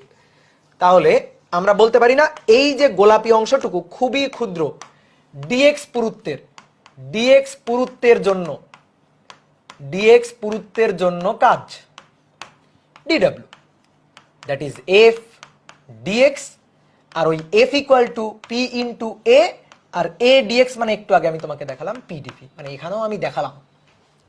তাহলে এটা তো খুবই ক্ষুদ্রকৃত কাজ, আমার তো টোটাল কাজ চাই। তাহলে টোটাল কাজ হবে এই ডিডব্লিউ ক্ষুদ্রকৃত কাজের ইন্টিগ্রেশন। তাহলে লেখা বাদ দিয়ে বোর্ডে দেখাও, integration DW that means PDV. Okay, limit বসাইতে হবে, ডিভি আয়তনের পরিবর্তন, আয়তনের পরিবর্তনের লিমিট বসাইতে হবে। বল প্রয়োগ করো নাই, করো নাই বল প্রয়োগ, তাহলে আয়তনের কোনো পরিবর্তন হয়েছে না, জিরো। বল প্রয়োগ করতে করতে করতে করতে শেষমেশ আয়তনের পরিবর্তন সেটা ছোট হাতের ভি, তাহলে ভি জিরো থেকে ছোট হাতের ভি, তাহলে লিমিট জিরো থেকে ছোট হাতের ভি। পিকে কি বাইরে নিয়ে যাবা? না, পিকে বাইরে নিয়ে যাওয়া যাবে না, বুঝছো? পি বাইরে নিয়ে যাওয়া যাবে না। কেন বাইরে নিয়ে যাবে না? কারণ পি ইকুয়াল টু আমরা জানি, পি ইকুয়াল টু আমরা জানি, P equal two pressure, P equal two, বা পি না দিয়ে এটা লিখি, পি না দিয়ে এখানে লিখি যে বি ইকুয়াল টু আমরা জানি পি বড় হাতের ভি ডিভাইডেড বাই ছোট হাতের ভি। তাহলে ভাই পি ইকুয়াল টু কত? এখান থেকে বলো তো পি ইকুয়াল টু কত? বি ছোট হাতের ভি, বি ছোট হাতের ভি ডিভাইডেড বাই বড় হাতের ভি, ডিভাইডেড বাই বড় হাতের ভি ইন্টু ডিভি, জিরো থেকে ভি। বি আয়তন স্থিতিস্থাপক গুণাঙ্ক কনস্ট্যান্ট বাইরে, আদি আয়তন বড় হাতের ভি কনস্ট্যান্ট বাইরে। তাহলে তাহলে বি বাইরে, বড় হাতের ভি বাইরে, V dV V square by 2, তাহলে B divided by V that is V square by 2। Limit বসাইতে হবে, লিমিট কি আর বসাইতে হবে? কারণ একবার বসাইতে হবে ছোট হাতের ভি, একবার বসাইতে হবে জিরো, তো জিরো বসালে তো জিরোই, তাহলে জিরো বসালাম না, ছোট হাতের ভি লিখে দিলাম। তাহলে অতএব শেষমেশ আমরা সূত্র পাইলাম, কৃতকাজ বা সঞ্চিত শক্তির সূত্রটা পাইলাম হাফ বি ছোট হাতের ভি স্কোয়ার ডিভাইডেড বাই বড় হাতের ভি। এইটা হচ্ছে আমাদের সূত্র। তাহলে তোমরা এটা তোলো, হ্যাঁ তোলো, এটা খুব সুন্দর করে আস্তে আস্তে তোলো। তোলার পরে তোমরা একটা কাজ করবা, তোমরা নিজেরা একক আয়তনে সঞ্চিত শক্তিটা বের করবা। তোলো তোলো, আমি একটু থামি, তারপরে তোমরা একক আয়তনে সঞ্চিত শক্তিটা বের করবা, বুঝছো? একক আয়তনে সঞ্চিত শক্তিটা বের করবা। একক আয়তনে সঞ্চিত শক্তি বের করা খুবই সহজ, একক আয়তনে সঞ্চিত শক্তি বের করা খুবই সহজ। একক আয়তনে সঞ্চিত শক্তি হিসাব না করে বলো তো উত্তর কত? একক আয়তনে সঞ্চিত শক্তির সূত্র কত? দৈর্ঘ্য স্থিতিস্থাপকতার ক্ষেত্রে তারের সম্প্রসারণে একক আয়তনে সঞ্চিত শক্তি কি ছিল? হাফ গুণ পীড়ন গুণ বিকৃতি, মনে আছে? এখানেও তাই হবে, হাফ গুণ পীড়ন গুণ বিকৃতি, একই সূত্র, বাংলা সূত্র একই। ইভেন আর একটা সূত্র ছিল না, হাফ ইন্টু ইয়ং গুণাঙ্ক ইন্টু বিকৃতির বর্গ, তাহলে এখানে হবে হাফ ইন্টু আয়তন স্থিতিস্থাপক গুণাঙ্ক ইন্টু বিকৃতির বর্গ। দেখি হয় কিনা। তাহলে চেঞ্জ করলাম, হ্যাঁ, একক আয়তনে সঞ্চিত শক্তি, একক আয়তনে সঞ্চিত শক্তি। তাহলে এই যে ধাতব গোলকটা, এর আয়তন, টোটাল আয়তন কত ছিল? বড় হাতের ভি। তাহলে আয়তন পরিবর্তন করার কারণে এর একক আয়তনে সঞ্চিত শক্তি, মানে ভি আয়তনে টোটাল ভি, বড় হাতের ভি, টোটাল বড় হাতের ভি আয়তনে সঞ্চিত শক্তি ইপি বা ডাব্লিউ। তাহলে অতএব একক আয়তনে সঞ্চিত শক্তি ইপি বা ডাব্লিউ কে ভাগ দিব কি দিয়ে? ভি দিয়ে, আয়তন দিয়ে। সহজ কথা, তার টোটাল যে আদি আয়তন সেটা দিয়ে ভাগ দিব। তাহলে একক আয়তনে সঞ্চিত শক্তি, একক আয়তনে সঞ্চিত শক্তিকে আমরা ইউ দিয়ে লিখব। তাহলে টোটাল সঞ্চিত শক্তি ভাগ টোটাল আয়তন। এবার টোটাল সঞ্চিত শক্তি একটু আগে আমরা কি পাইলাম? হাফ ইন্টু বি ছোট হাতের ভি স্কয়ার ডিভাইডেড বাই বড় হাতের ভি, এটা সূত্র। তাকে আবার একটা বড় হাতের ভি দিয়ে ভাগ দিয়ে দিব। তাহলে অতএব হাফ ইন্টু, এই যে দেখো, বি ইন্টু বিকৃতির আয়তন বিকৃতির বর্গ, দেখো আগে ছিল ইয়ং গুণাঙ্ক ইন্টু দৈর্ঘ্য বিকৃতির বর্গ, এখানে আয়তন স্থিতিস্থাপক গুণাঙ্ক ইন্টু আয়তন বিকৃতির বর্গ। আর একটা সূত্র আসবে, ইউ ইকুয়াল টু হাফ, এই যে বি আছে না, এই বিটাকে আমরা ভাঙবো, এটা ভি স্কয়ার, তাহলে হাফ এই বিটাকে আমরা ভাঙবো। তো বিটাকে কিভাবে ভাঙবো? বিটাকে ভাঙবো হচ্ছে বি ইকুয়াল টু পি বড় হাতের ভি ডিভাইডেড বাই ছোট হাতের ভি, ছোট হাতের ভি স্কয়ার ডিভাইডেড বাই বড় হাতের ভি স্কয়ার। একটু তাকাই ওইখানে, হ্যাঁ দেখো একটু তাকাও, হাফ ইন্টু এই যে বড় ভি একটা দুটো, তাহলে নিচে একটা, দুটো একটা, উপরে একটা, পি মানে পীড়ন, পি মানে চাপ, এফ বাই এ, ঠিক আছে?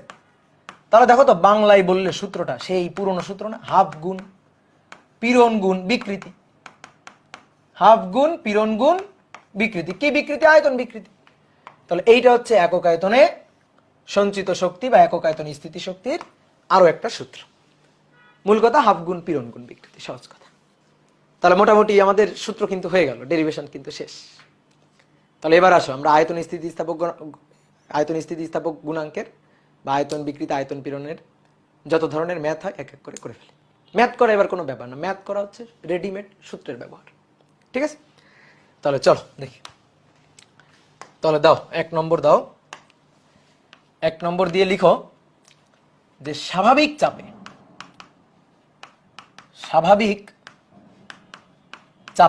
এই স্বাভাবিক চাপটা কত বলো? আমি জানি না স্বাভাবিক চাপ কত। স্বাভাবিক চাপটা কত? স্বাভাবিক চাপ হচ্ছে 1 × 10⁵ প্যাসকেল, এটা হচ্ছে স্বাভাবিক চাপ। তাহলে স্বাভাবিক চাপে একটি পাত্রে 4000 সিসি মানে কিউবিক সেন্টিমিটার কেরোসিন তেল আছে, কেরোসিন আছে। এবার বোতলের একটা বোতলে কেরোসিন তেল আছে, বোতলের ছিপিটি ভেতরের দিকে ঠেলে দেওয়ায়, ভেতরের দিকে ঠেলে দেওয়ায়, ভেতরের দিকে ঠেলে দেওয়ায় চাপ বেড়ে 4.9 ইন্টু 10⁵ প্যাসকেল হলো। আয়তন কমে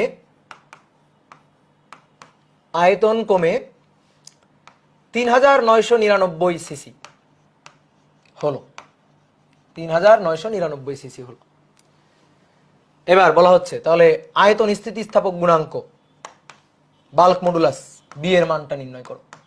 ঠিক আছে, তাহলে 4000 সিসি থেকে আয়তন কমে 3999 সিসি হয়েছে। তো বসে নাও, এখান থেকে এবার আয়তন স্থিতিস্থাপক গুণাঙ্ক, কেরোসিনের আয়তন স্থিতিস্থাপক গুণাঙ্ক বের করো, 3999। ঠিক আছে, অফারের মতো, এই যে অফার দিলে এরকম টাকা দেয়, বুঝছো? মানে এটা বলো তো, অফার দিলে যখন দেখবা বিভিন্ন জায়গা থেকে অফার টফার দেয়, ধরো 4000 টাকার প্রোডাক্ট কিন্তু 3999 এটা লেখা থাকে কেন? এরকম লেখা থাকলে দেখতে 3000-এর মতো লাগে, মানুষ ভাবে 3000, 4000 দেখলে একটু 4 সংখ্যা বেড়ে যায়। ঠিক আছে, তো আসো মার্কেটিং লেভেল এগুলা। তো আসো দেখো কি বলছে, একটা পাত্রে কেরোসিন তেল আছে, তো আমি একটা পাত্র আঁকি, একটা বোতল, কেরোসিন তেলের বোতল। তো ধরো এটা হচ্ছে এই কেরোসিন তেলের বোতলটা, এই কেরোসিন তেলের বোতলটাতে কেরোসিন তেল রাখা আছে।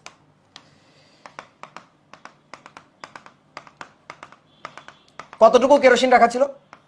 4000 সিসি। স্বাভাবিক চাপে, স্বাভাবিক চাপে মানে এর উপরে একটা ছিপি সংযুক্ত ছিল, মানে কর্ক বা ছিপি। হোমিওপ্যাথি ওষুধ খাইছো না? হোমিওপ্যাথি ওষুধে দেখবা বোতলের মুখে যেরকম কর্ক থাকে, এই যে কর্ক, তো এই কর্কটা প্রথমে খুব ঠেসে লাগানো ছিল না, জাস্ট কোনো মতে রাখা ছিল, জাস্ট কোনো মতে রাখা আছে, সিপিটা জাস্ট কোনো মতে রাখা আছে। তাহলে কোনো মতে রাখা থাকলে স্বাভাবিক চাপ, বায়ুমণ্ডলীয় চাপ, মানে ধরো সিপিটা নেই মানে বোতলের মুখটা খোলা, এই যে ধরো সিপিটা নেই, তাহলে বোতলের মুখটা খোলা, তাহলে বোতলের মুখটা যদি খোলা হয় তাহলে এর উপরে চাপটা কিসের চাপ? এর উপরে কি এই যে তরলটা কেরোসিনটা, এর উপরে কি চাপ আছে না? আছে। তো কিসের চাপ? দেখো তো এর উপরে কি আছে, এর উপরে এখানে কি আছে? বায়ুমণ্ডল আছে। তাহলে চাপটা কিসের চাপ? বায়ুমণ্ডলের চাপ। তাহলে সিপিটা জাস্ট কোনো মতে রাখা ছিল, বা ধরো সিপি ছিল না, তাহলে এর উপরে চাপটা বায়ুমণ্ডলের চাপ আছে। এইবার সিপিটা সংযুক্ত করলাম, করার পরে কর্কটা সংযুক্ত করলাম, করার পরে এবার একটু হাত দিয়ে এভাবে চাপ দিয়ে ঠেলে দেওয়া হয়েছে ভেতরের দিকে। তাহলে ঠেলে দিলে কি হবে? আয়তন কমে এখন পরিবর্তিত আয়তন সেটা হয়েছে 3999 সিসি। ঠিক আছে, এটা আগে ছিল, এটা আদি আয়তন, আর এইটা শেষ আয়তন। তো এটা হয়, আয়তনের পরিবর্তন হয়, চাপ বেড়ে এখন 4.9 ইন্টু 10⁵ প্যাসকেল হয়। তাহলে আয়তন স্থিতিস্থাপক গুণাঙ্ক বের করো। যে ম্যাথ আকারে যত বড় সেই ম্যাথ তত সহজ হয়। তাহলে বি ইকুয়াল টু, সূত্রটা তুমি ফটাফট লিখে ফেলবা, এবার সূত্রে মানগুলো বসাই দিলেই কাজ শেষ। আসো, আদি আয়তন 4000 সিসি, তাহলে এখানে 4000 বসালাম, এই যে আদি আয়তন 4000 সিসি বসালাম, 4000 সিসি বসালাম। পরিবর্তিত আয়তন হচ্ছে 1 সিসি, বোঝো? ছোট হাতের ভি এর মান হচ্ছে 1 সিসি। 4000 সিসি থেকে 3999 বাদ দাও, 1 সিসি। তাহলে উপরে 4000, নিচে হচ্ছে 1। তুমি বলতে পারো ভাই সেন্টিমিটার কিউব, এটাকে কিউবিক সেন্টিমিটারকে আপনি কি মিটার কিউবে করবেন না? তুমি চাইলে করতে পারো, কিন্তু আমি কেন করি না? কারণ উপরে যে একক নিচেও সেই একক। আর যদি তুমি করতে চাও তাহলে 1 সিসি মানে হচ্ছে 10⁻⁻6 মিটার কিউব। তাহলে উপরেও 10⁻⁻6 মিটার কিউব, নিচেও 10⁻⁻6 মিটার কিউব। কি দরকার? চাপের মান লাগবে। চাপের মান দেখো এই যে কত সুন্দর করে দেওয়া আছে, 4.9 ইন্টু 10⁵ প্যাসকেল। এই যে তুমি যদি 4.9 ইন্টু 10⁵ প্যাসকেল বসো, তাহলে তোমার ম্যাথ হবে না, ভুল হয়ে যাবে। কেন? কারণ এখানে যে চাপটা বসবে সেই চাপটা হচ্ছে প্রযুক্ত চাপ, সেই চাপটা হচ্ছে প্রযুক্ত চাপ, যে চাপের কারণে আয়তনের পরিবর্তন হয়েছে। তাহলে প্রথমে দেখো এই কেরোসিন তেলের উপর প্রথমে কিন্তু স্বাভাবিক বায়ুমণ্ডলীয় চাপটা ছিল, তারপরে কর্ক সংযুক্ত করে ছিপিটাকে ভেতরের দিকে ঠেলে দেওয়ায় চাপটা বেড়ে এখন এত হয়। তাহলে প্রযুক্ত চাপ কতটুকু? আগে ছিল এটা, স্বাভাবিক চাপ ছিল, এখন চাপ বেড়ে এত হয়, তাহলে এক্সট্রা কতটুকু চাপ প্রযুক্ত হলো সেইটা লাগবে। তাহলে সেইটা কত? সেইটা হচ্ছে 4.9 মাইনাস 1 ইন্টু 10⁵ বুঝছো? এই যে এটা থেকে এটা বাদ দিয়ে দিতে হবে। এখানে মাথায় রাখবা, ম্যাথ করার সময় সব সময় মাথায় রাখবা, এই পি এর পরিচয় হচ্ছে চাপ একটা পাইলে হঠাৎ করে সেটা বসাই দিলে হবে না। এই পি এর পরিচয় হচ্ছে সেই চাপটা যে চাপের কারণে আয়তনের পরিবর্তন হবে। তাহলে এটা হচ্ছে প্রযুক্ত চাপ, এটা হচ্ছে প্রযুক্ত চাপ, এই প্রযুক্ত চাপটা বসাইতে হবে। এবার এখান থেকে হিসাব নিকাশ করবা, হিসাব নিকাশ করে মানটা পাবা। ঠিক আছে, যে মানটা পাবা বক্স এত নিউটন পার মিটার স্কয়ার। শেষ। কি ক্লিয়ার? তাহলে চেঞ্জ করলাম, আসো।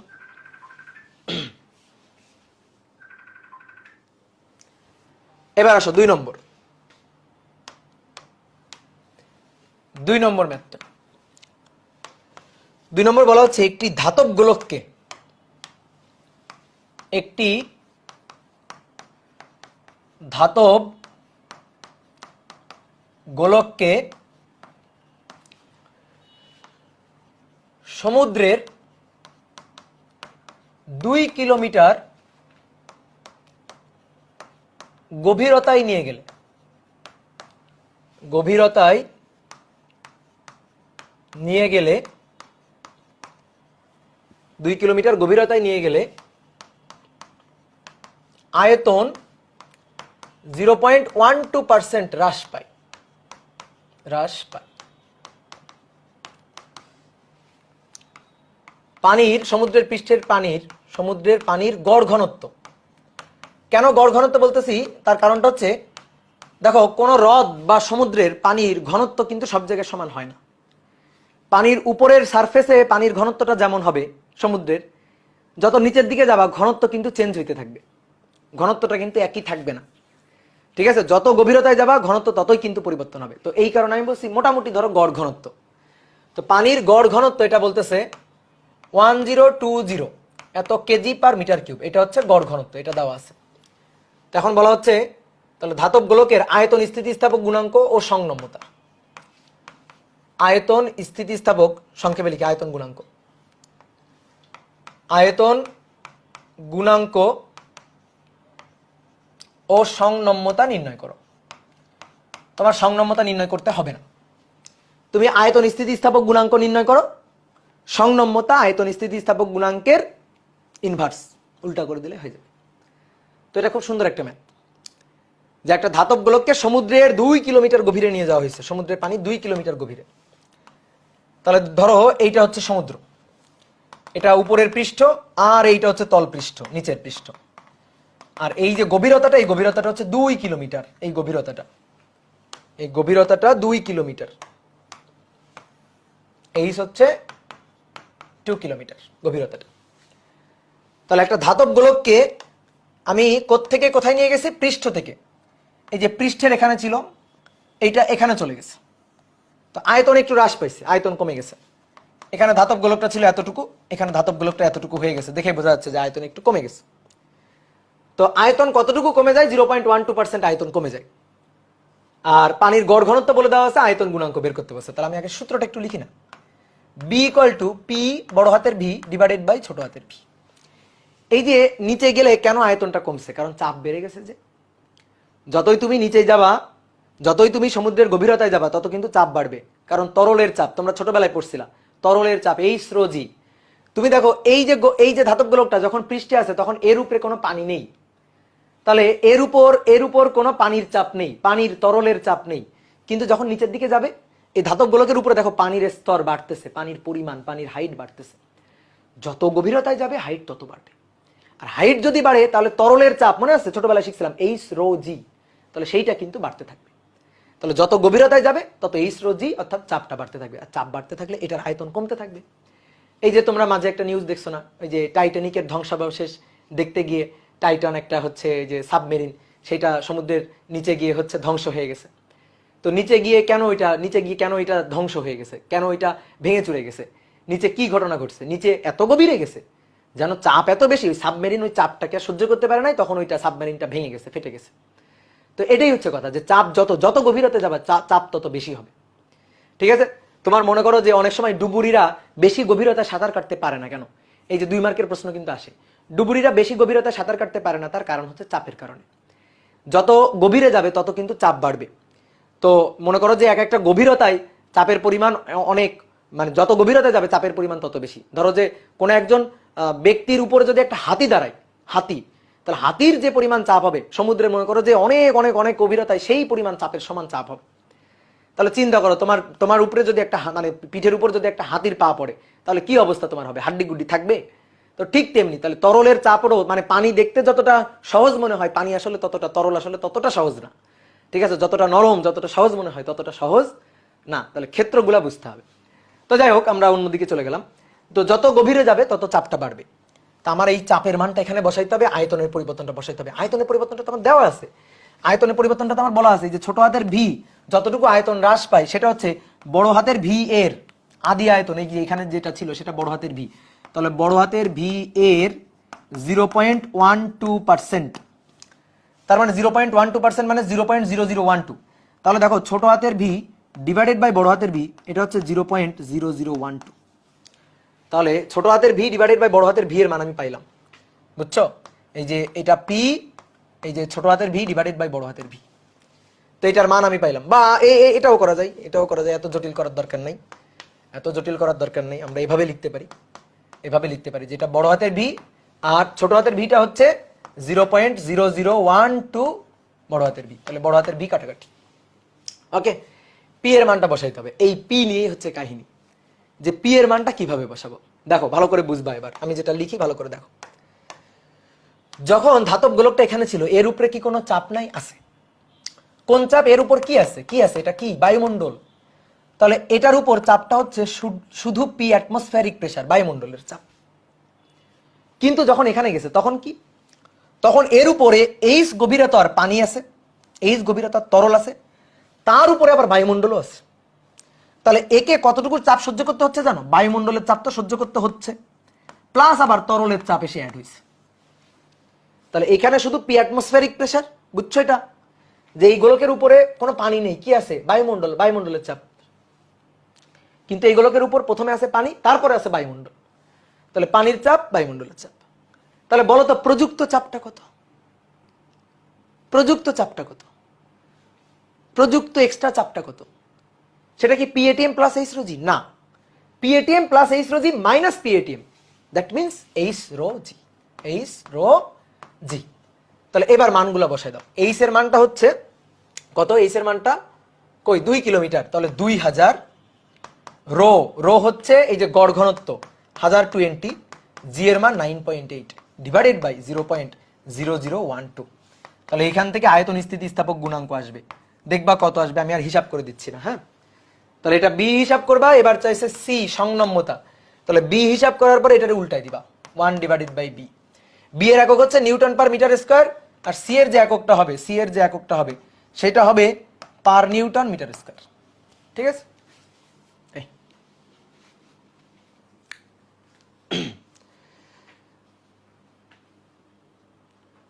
ওকে, ক্লিয়ার? দাদা এই লাইনটা প্লিজ আরেকবার একটু বলবেন, কোন লাইনটা? কোন লাইনটা? চাপের কথা, প্রেসারের কথা? এই যে দেখো, এই গোলকের উপর শুধু চিন্তা করো, একটু কমন সেন্স খাটাও। এর গোলকের উপরে পানি আছে? নেই। তাহলে কি আছে? বাতাস আছে, বায়ুমণ্ডলের চাপ, পি অ্যাটমসফেরিক প্রেসার। আর এই গোলকের উপর কি আছে? প্রথমে আছে পানি, তাহলে পানির চাপ কত? এইচ রো জি। তারপর আবার কি আছে? বায়ুমণ্ডল আছে না? এটার উপর কি আছে? প্রথমে পানি আছে, চিন্তা করো এর উপরে কি আছে? পানি আছে, তারপরে বায়ুমণ্ডল আছে, তাহলে পানির চাপ প্লাস বায়ুমণ্ডলের চাপ। জাস্ট কমন সেন্সটা খাটাও। ঠিক আছে? কি ক্লিয়ার? তাহলে প্রযুক্ত চাপ কত? এইখান থেকে যখন এখানে আসছে, তাহলে এক্সট্রা কি চাপটা প্রযুক্ত হয়েছে? এক্সট্রা কি চাপটা প্রযুক্ত হয়েছে? এইটা আর এইটার বিয়োগফল। তো এইটা আর এটার বিয়োগফল কি? PATM plus H rho G minus পিএটিএম। পিএটিএম পিএটিএম বাদ দাও, তাহলে প্রযুক্ত এক্সট্রা চাপ কত? এইচ রো জি। বুঝছো? ওকে, নেক্সট। নেক্সট দেখো, এই যে এখন যে ম্যাথটা করাবো, এই ম্যাথটা খুবই খুবই খুবই খুবই ইম্পর্টেন্ট। বুয়েটে পরপর 3 বার তো আসছে। ইভেন ইভেন মানে মজার ব্যাপারটা শোনো, বুয়েটে গতবারও আসছে, এই যে পরীক্ষা হয়ে গেল এই পরীক্ষাতে ওই ম্যাথটা আসছে। তার মানে কি পরিমাণ ইম্পর্টেন্ট। এই অধ্যায় থেকে এই ম্যাথটা বুয়েটে 4 বার আসছে, 4 বার, যে ম্যাথটা এখন করাবো। তাহলে ভালো করে বুঝবা ম্যাথটা। তাহলে এটা কত নম্বর? 3 নম্বর হবে না? 3। তাহলে 3 নম্বর ম্যাথ বলা হচ্ছে যে সমুদ্রের, ওই যে একটু আগে আমি বললাম যে গড় ঘনত্ব পানির, সমুদ্রের পৃষ্ঠের সমুদ্রের পানির গড় ঘনত্ব দিয়ে ম্যাথ করালাম। তো একটু আগে আমি বললাম যে ঘনত্ব সবসময় সমান হয় না, সব জায়গায় সমান হয় না, পৃষ্ঠের ঘনত্ব আর গভীরতার ঘনত্ব একই হবে না। তো সেইটাই ম্যাথ, যে সমুদ্রের পৃষ্ঠের পানির ঘনত্ব, পৃষ্ঠের পানির ঘনত্ব 1.03 into 10⁻³ KG per metre cube. সমুদ্রের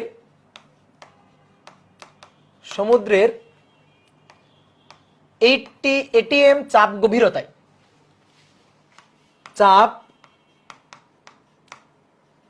গভীরতায়, পানির ঘনত্বের মান কত? পানির ঘনত্ব কত? পানির আয়তন স্থিতিস্থাপক গুণাঙ্ক দেওয়া আছে, আয়তন স্থিতিস্থাপক গুণাঙ্কটা বলা আছে 4.8 into 10⁸ newton per metre square. তাহলে সমুদ্রের পানির পৃষ্ঠের পানির ঘনত্ব সেটা দেওয়া আছে। এবার নিচে গেলে, নিচে যত যাবা তত চাপ বাড়বে না? তো যত নিচে যাবা চাপ তত বাড়বে, চাপ বাড়তে বাড়তে বাড়তে বাড়তে বলছে যে 80 ATM চাপ গভীরতায়, মানে যে গভীরতায় গিয়ে চাপ প্রযুক্ত হবে 80 ATM, সেই গভীরতায় পানির ঘনত্বটা কত হবে? বলছিলাম যে ঘনত্ব সব জায়গায় সমান না। তুমি বলতে পারো ভাই আগের ম্যাথে আপনি তো ঘনত্ব সমান ধরে করছেন। আমি এই কারণে, দেখো এই কারণে লিখছি গড় ঘনত্ব, ঘনত্ব লিখি নাই, লিখছি কি গড় ঘনত্ব। তো এইবার আসো, তাহলে পৃষ্ঠের পানির ঘনত্ব দেওয়া আছে 80 ATM চাপ গভীরতায়, যে গভীরতায় 80 ATM চাপ প্রযুক্ত হচ্ছে সেই গভীরতায় পানির ঘনত্ব কত বের করতে হবে? পানির আয়তন স্থিতিস্থাপক গুণাঙ্কটা দেওয়া আছে, বি এর মানটা দেওয়া আছে। তাহলে আসো দেখি কিভাবে করা যায়। তাহলে এইটা হচ্ছে আয়তন স্থিতিস্থাপক গুণাঙ্ক বি, পানির উপরের পৃষ্ঠের ঘনত্ব, সমুদ্রের পানির উপরের পৃষ্ঠের যে ঘনত্বটা, একটু চিত্র আঁকি আসো। এই যে এটা হচ্ছে সমুদ্র,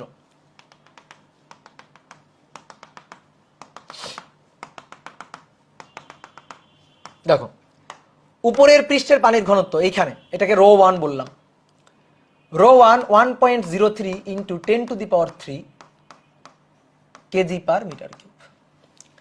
এইখানে ρ2 কত সেটা বের করতে হবে, ঠিক আছে? যে তলপৃষ্ঠের ঘনত্ব, যেখানে 80 ATM চাপ গভীরতা, ধরো একেবারে তলদেশে এখানে 80 ATM চাপ গভীরতা, এই গভীরতায় ঘনত্বটা কত সেটা আমাদের বের করতে হবে। কি ক্লিয়ার? তাহলে আসো দেখি আমরা একটু হিসাব নিকাশ করা শুরু করি। তাহলে কেউ এবার কোনো কনসেন্ট্রেশন ব্রেক করবা না, সবাই একেবারে ধ্যান জ্ঞান এক করে দেখো। আমি কিন্তু দুইবার বলবো না। দেখো এই পয়েন্টে পানির ঘনত্ব যায়, এই পয়েন্টে পানির ঘনত্ব তা নেই। কেন নেই? কারণ আয়তন চেঞ্জ হয়ে গেছে। তাই কেন নেই? কারণ আয়তনটা চেঞ্জ হয়ে গেছে। এবার কথা হচ্ছে, আমি যদি এই চিত্র আঁকি, তুমি আয়তনের চেঞ্জটা বুঝবা না। আমি তোমার বললাম এইখানে পানির যে আয়তন, এই আয়তনের পানি, এখানকার কিছু আয়তনের পানি, এই পানিটা যদি আমি এখানে নিয়ে যাই, এইখানে মনে করো 1 মুঠো পানি, ঠিক আছে? এখানে আমি কিছু পানি সিলেক্ট করলাম, এই পানিটারে যদি ধরে আমি নিচে নিয়ে যাই, তাহলে ওই পানির আয়তনটা পৃষ্ঠে যে যা ছিল তা আর থাকবে না। কেন? কারণ যত নিচে যাবে তত চাপ প্রযুক্ত হবে, চাপ প্রযুক্ত হলে আয়তনটা কমে যাবে। কিন্তু এই যে চাপ প্রযুক্ত হলে আয়তনটা কমে যাবে, এই চিত্র দিয়ে আমি তোমারে ভাই বুঝাইতে পারবো না, এই চিত্র দিয়ে বোঝানো যাচ্ছে না, এই চিত্র দিয়ে তুমি বুঝতে পারতেছো না। তাহলে এইবার আসো কল্পনা করি। আমরা এইখানে একটা অংশ চিন্তা করি, ধরো এইটা হচ্ছে একটা পানির গোলক অংশ। মানে তুমি বলতে পারো ভাই এখানে কি কোনো গোলক আছে? না, গোলক নেই, আমরা চিন্তা করব। কিন্তু কেমন গোলক চিন্তা করব? পানিরই গোলক চিন্তা করব। কেমন গোলক? পানির গোলক চিন্তা করব। যে এইটা হচ্ছে এই যে পানির গোলকটা, এর মধ্যে পানি আছে, পানি, এটা পানির একটা গোলক। ধরো খুবই মানে পাতলা লেয়ারের একটা পানির গোলক আমরা এখানে চিন্তা করলাম, যেটা একটা পানির গোলক। এবার তুমি ওই পানির গোলকটাকে পৃষ্ঠ থেকে নিচে নিয়ে যাও, পৃষ্ঠ থেকে যদি ওই পানির গোলকটাকে, আগে যেমন লোহার গোলকটাকে নিয়ে গেছো, তো লোহার গোলকটা ভাই পৃষ্ঠ থেকে নিচে নিয়ে গেলে আয়তনটা কমে গেছে না? তাহলে ঠিক তেমনি পানির গোলকটা যদি পৃষ্ঠ থেকে নিচের দিকে চলে যায়, তাহলে এই পানির গোলকের আয়তনটা কমে যাবে, তাহলে পানির গোলকের আয়তন এখন এতটুকু, দেখো আয়তনটা কমে গেছে। এবার দেখো ওই যে তুমি গোলক চিন্তা করছিলা, তুমি একটা ধরো একটা বেলুনের মতো চিন্তা করো যে একটা বেলুন, তাহলে দেখো তো বেলুনের মতো যদি চিন্তা করি তাহলে এর ভিতরে পানির পরিমাণ যা ছিল এখানে কিন্তু পরিমাণটাই আছে, পরিমাণ যা ছিল পরিমাণটাই আছে, শুধু আয়তন কমে গেছে, কম্প্রেসড হয়ে গেছে, কম্প্রেসড হয়ে গেছে। ধরো এইখানে একটা বেলুন ছিল, সেই বেলুনে পানি ভর্তি ছিল, সেই বেলুনটাকে এখানে নিয়ে গেছো, দেখা যাবে কি বেলুনটা কম্প্রেসড হয়ে গেছে। তাহলে বেলুনের ভেতর থেকে পানি কি বাইরে আসছে? না। বাইরে থেকে পানি কি ভেতরে গেছে? না, তাও হয়নি। তাহলে কি হয়েছে? পানির পরিমাণটা সেম আছে। তাহলে কি চেঞ্জ হলো? আয়তন চেঞ্জ হলো। কি চেঞ্জ হলো? আয়তন। এখানে যে আয়তনটা, সেই আয়তনটা হচ্ছে V1, এই যে V1। এখানে যে আয়তনটা, সেই আয়তনটা হচ্ছে V2, V2 কম, V1 বেশি। তাহলে কমে যায় আয়তনটা কত জানো? ছোট হাতের ভিটা কত জানো? এখানে আয়তন V1, বড় হাতের V1, এখানে আয়তন বড় হাতের V2। তাহলে কমে যায় আয়তন হচ্ছে বড় হাতের V1 মাইনাস বড় হাতের V2। এটা হচ্ছে কমে যাওয়া আয়তন। কি কথা বুঝছো? এই ম্যাথটা বোঝার জন্য তোমার যে জিনিসটা বুঝতে হবে সেটা বুঝতে হবে এম সেম, এমটা সেম। এইখানে এই যে অংশটুকু আমি গোলক যে অংশটুকু চিন্তা করছি সেই অংশটুকুর পানির ভর যা, এইখানে নিচে এই গোলকের কিন্তু পানির ভর তাই ছিল। আমি উপরের গোলকটাকে জাস্ট নিচে নিয়ে গেছি, ভেতর থেকে পানি লাফ দিয়ে বাইরে বের হয়ে যায়নি, অথবা বাইরে থেকে পানি ভেতরে যায়নি। তাহলে ভরটা কিন্তু সেম আছে, এখানে ভর যা ছিল এখানে ভর তাই আছে। তাহলে ভর সেম থাকলে আয়তনের সাথে ঘনত্বের সম্পর্ক কেমন? ভরটা সেম আছে, আয়তন ছিল বেশি, ঘনত্ব কম। আয়তন কমে গেছে, ঘন হয়ে গেছে, তো দেখলেই বোঝা যায়। আগে হালকা ছিল, ঘন হয়ে গেছে, আয়তন কমে গেছে, ভর একই আছে, আয়তন কমে গেছে, ঘন হয়ে গেছে। কথা কি বুঝছো? তাহলে নিচে ঘন হয়ে গেছে, ঘনত্ব বেড়ে গেছে। তাহলে আমি এইটুকু আগে বুঝে গেছি যে ρ2টা এটা বেশি হবে না কম হবে? এটা ρ1 এর বেশি হবে, যে ঘনত্বটা বেড়ে গেছে, বেশি ঘন হয়ে গেছে। এবার এই বেশি ঘন হয়ে কত হয়েছে সেটাই না আমার বের করতে হবে। তো আসো দেখি সেটা আমরা বের করতে পারি কিনা। এটা খুবই সহজ জিনিস। তাহলে আমি কি বলতে পারি? এইখানে সারফেসে ভর যা, সারফেসে এই অংশের ভর যা, ডিপথে ভরটা তাই। এই যে এম এস আর এম ডিপথ, এই দুইটা সেম। এইটুকু বুঝলে একই, মানে তোমার ম্যাথ হয়ে গেছে। এইটুকু জাস্ট বুঝতে হবে যে এমটা সেম। কি ক্লিয়ার? আমরা একটা পানির অংশ চিন্তা করলাম, সেই অংশটাকে নিচে নিয়ে যাব। তাহলে সেই অংশটাকে নিচে নিয়ে যাবো, আয়তনটা কমে ঘনত্বটা বেড়ে যাবে। মানে কেন কেন মানে সমুদ্রের তলদেশে ঘনত্বটা বাড়বে? কারণ সমুদ্রের তলদেশে চাপের কারণে পানি কম্প্রেসড হবে, আর পানি যখনই কম্প্রেসড হবে তখনই তো ঘনত্ব বাড়বে। তাহলে এই হচ্ছে কাহিনী।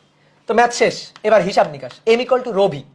তাহলে ρ1 V1, ρ2 V2, ρ2 V2। ভাই আমার ρ2 চাইছে, তাহলে ρ2 সমান সমান ρ1 V1 বাই V2। ρ1 এর মান আমি জানি, ρ1 এর মান গিভেন। তাহলে V1 আর V2 এর অনুপাতটা এখানে বসাই দিলেই কাজ শেষ। এবার আমার এই V1 আর V2 এর অনুপাতটা খুঁজে বের করতে হবে।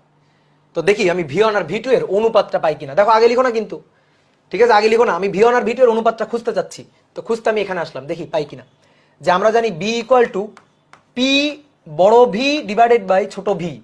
তাহলে এবার ভালো করে দেখো, এখানে বি পি বড় ভি হচ্ছে আদি আয়তন, ভালো করে বুঝবা, V1 আদি আয়তন, V1 কারেক্ট। ছোট ভি এই যে লিখে রাখছি, V1 minus V2, V1 minus V2। তাহলে বি পি, দেখো V1 মাইনাস V2, আর উপরের ওই V1টাকে নিচে পাঠাই দিই। বলো লিখতে পারি এভাবে? লিখতে পারি এভাবে? বলো। তাহলে এটা লিখলে কি হইলো জানো? এটা লিখলে হইলো B P V1 by V1 মানে 1 মাইনাস V2 বাই V1, বুঝছো? V1 by V1 1 minus V2 by V1। এইটারে এখানে নিয়ে যাও, এইটারে এখানে নিয়ে যাও।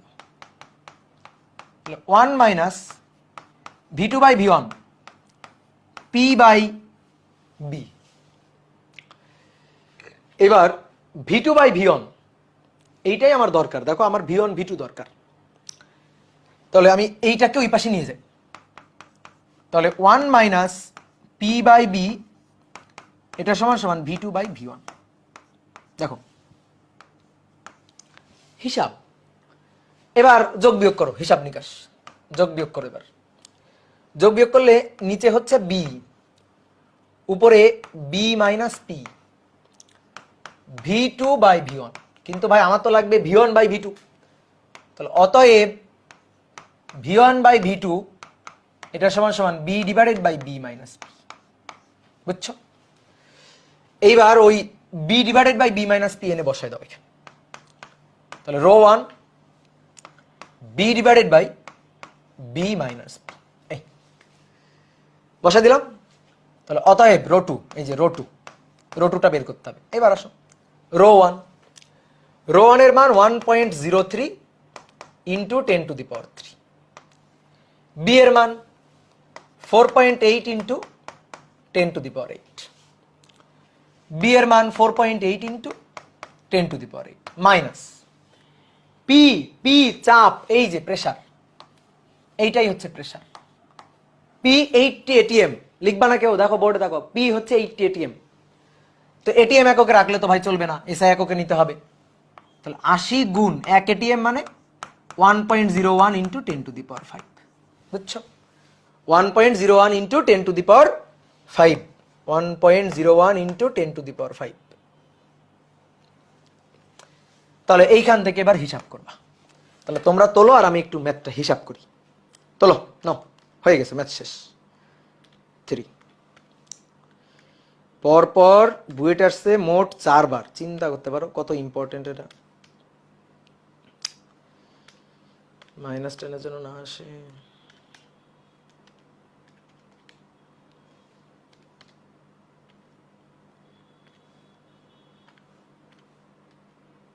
ইস, 4.8 exponential function 8 divided by 4.8 exponential function 8, 4.8 exponential function 8 minus 80 into 1.01 exponential function 5 গুণ 1.01 exponential function 3। তাহলে 1027.29 কেজি পার মিটার কিউব। ঠিক আছে, বুঝছো? এই 1047 কেন আসলো? হ্যাঁ, আমি কি ভুল করছি না তোমরা ভুল করছো? 1047.63, তাহলে আমি কি ভুল করলাম? আমি কি ভুল করেছি?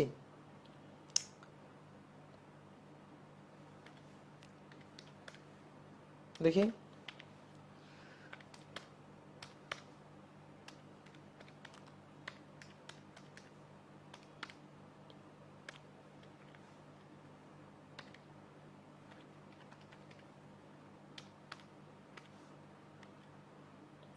এই 1087 তো আসছে। 1.05 ইন্টু 10 টু দি পাওয়ার -3। 1047 কেন আসলো তোমাদের? আপনি 1 ইন্টু 10 টু দি পাওয়ার 5 ধরছেন। হ্যাঁ, ওইটাই তো ধরছি, আমি তো ওইটাই ধরছি। 1.01 ইন্টু 10 টু দি পাওয়ার 5 ধরছি, 1.01 ইন্টু 10 টু দি পাওয়ার 5 ধরছি। ঠিক আছে, 1.01 ইন্টু 10 টু দি পাওয়ার 5 ধরছি।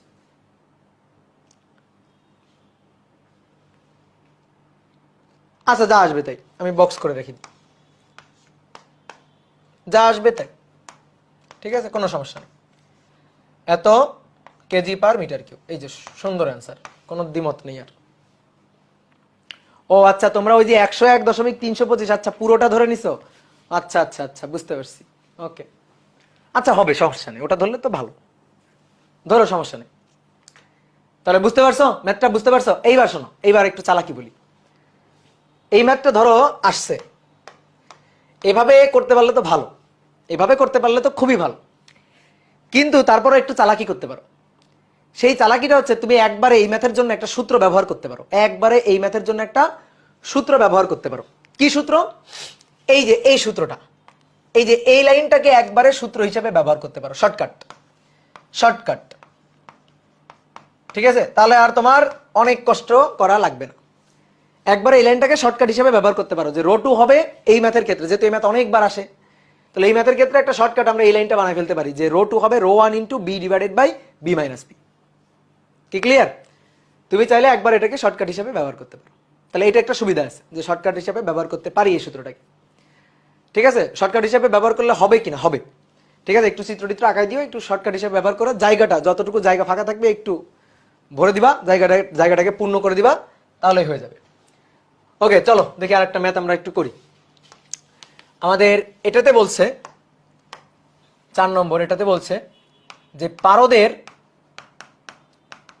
আয়তন স্থিতিস্থাপক গুণাঙ্ক, পারদের আয়তন স্থিতিস্থাপক গুণাঙ্ক 2.2 into 10⁻10 newton per metre square. 1 litre পারদের আয়তন, এটা তোমরা করবা, নিজেরা করবা। 1 লিটার পারদের আয়তন 1 ইন্টু 10⁻6 মিটার কিউব হ্রাস করতে এক কৃত কাজ বের করবা, আর 2 একক আয়তনে সঞ্চিত শক্তি বের করবা। একক আয়তনে সঞ্চিত শক্তি হিসাব করবা, একক আয়তনে সঞ্চিত শক্তি। এটার আর কয়টা ক্লাস লাগবে? আর 2টা ক্লাস লাগবে, আজকে দিয়ে আর 2টা ক্লাস লাগবে। তো দেখো, পারদের আয়তন স্থিতিস্থাপক গুণাঙ্ক দেওয়া আছে, তাই তো? পারদের আয়তন স্থিতিস্থাপক গুণাঙ্ক বি এর মান দেওয়া আছে, B 2.2 into 10⁻10 newton per metre square. আয়তন স্থিতিস্থাপক গুণাঙ্কের মানটা দেওয়া আছে। 1 লিটার পারদের আয়তন এতটুকু হ্রাস করতে 1 ইন্টু 10⁻6 মিটার কিউব হ্রাস করতে কৃত কাজ একক আয়তনে সঞ্চিত শক্তি। সহজ, খুবই সহজ। 1 লিটার পারদের আয়তন, এই 1 লিটার হচ্ছে আমার বড় হাতের ভি, আদি আয়তন 1 লিটার। এবার লিটারকে যদি এসআই এককে নিই তাহলে কত হবে বলো? 1 লিটার মানে কত? 1 লিটার মানে 1 ইন্টু 10⁻³ মিটার কিউব, তাই তো? বলো ঠিক আছে কিনা? 1 লিটার। এবার আয়তন এতটুকু হ্রাস করতে, তাহলে এতটুকু হ্রাস করা, সেটা ছোট হাতের ভি 1 ইন্টু 10⁻6 মিটার কিউব, বুঝছো? এতটুকু হ্রাস করতে। এবার কৃত কাজ কত আর একক আয়তনে সঞ্চিত শক্তি কত? তো তুমি কি পারবা না বলো? কৃত কাজ ডাব্লিউ ইকুয়াল টু 1 নম্বরটা কৃত কাজ, তাহলে হাফ বি ছোট হাতের ভি স্কয়ার ডিভাইডেড বাই বড় হাতের ভি, মনে পড়ে? তাহলে হাফ ইন্টু বি, বি এর মান কত? এই যে 2.2 ইন্টু 10⁻10, ছোট হাতের ভি হচ্ছে 1 ইন্টু 10⁻6, 1 ইন্টু 10⁻6 তার স্কয়ার, আর নিচে বড় হাতের ভি হচ্ছে আদি আয়তন, সেটা হচ্ছে 10⁻3। তাহলে এখান থেকে হিসাব করবা। তো দেখি কত আসে। 2.2 exponential function 10 into 1 exponential function -6 তার স্কয়ার ভাগ 2 এক্সপোনেনশিয়াল ফাংশন -3, তাহলে 11 জুল। ওকে, ডান, 11 জুল।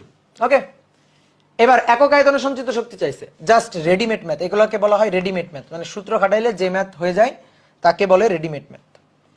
তাহলে একক আয়তনে সঞ্চিত শক্তি হাফ বি ছোট হাতের ভি ডিভাইডেড বাই বড় হাতের ভি এর স্কয়ার, মানে হাফ গুণ ইয়ং গুণাঙ্ক ইন্টু বিকৃতির বর্গ, হাফ গুণ আয়তন স্থিতিস্থাপক গুণাঙ্ক ইন্টু বিকৃতির বর্গ। ঠিক আছে, তাহলে এবার হাফ ইন্টু 2.2 ইন্টু 10⁻10, ছোট হাতের ভি হচ্ছে 10⁻6 আর বড় হাতের ভি হচ্ছে 10⁻3 তার স্কয়ার, বুঝছো? তাহলে অ্যান্সার ভাগ হচ্ছে 10⁻3, তাহলে 11000 এত জুল। শেষ, শেষ, ম্যাথ শেষ। বলো এটা কোনো ম্যাথ হইল? ওকে, এবার দেখি তোমাদের একটা, এই অধ্যায়ের ম্যাথ না, এটা হচ্ছে ফার্স্ট পার্টের প্রথম চ্যাপ্টার ভৌত জগত পরিমাপের একটা ম্যাথ। দেখি তোমরা এই ম্যাথটা কেমন পারো। চেঞ্জ করলাম, হ্যাঁ, তোমাদের দেখি এই ম্যাথটা করতে দিই, তোমরা কেমন পারো দেখি।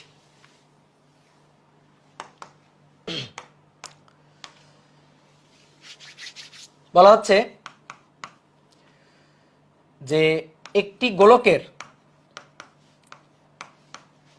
গোলকের ব্যাসার্ধ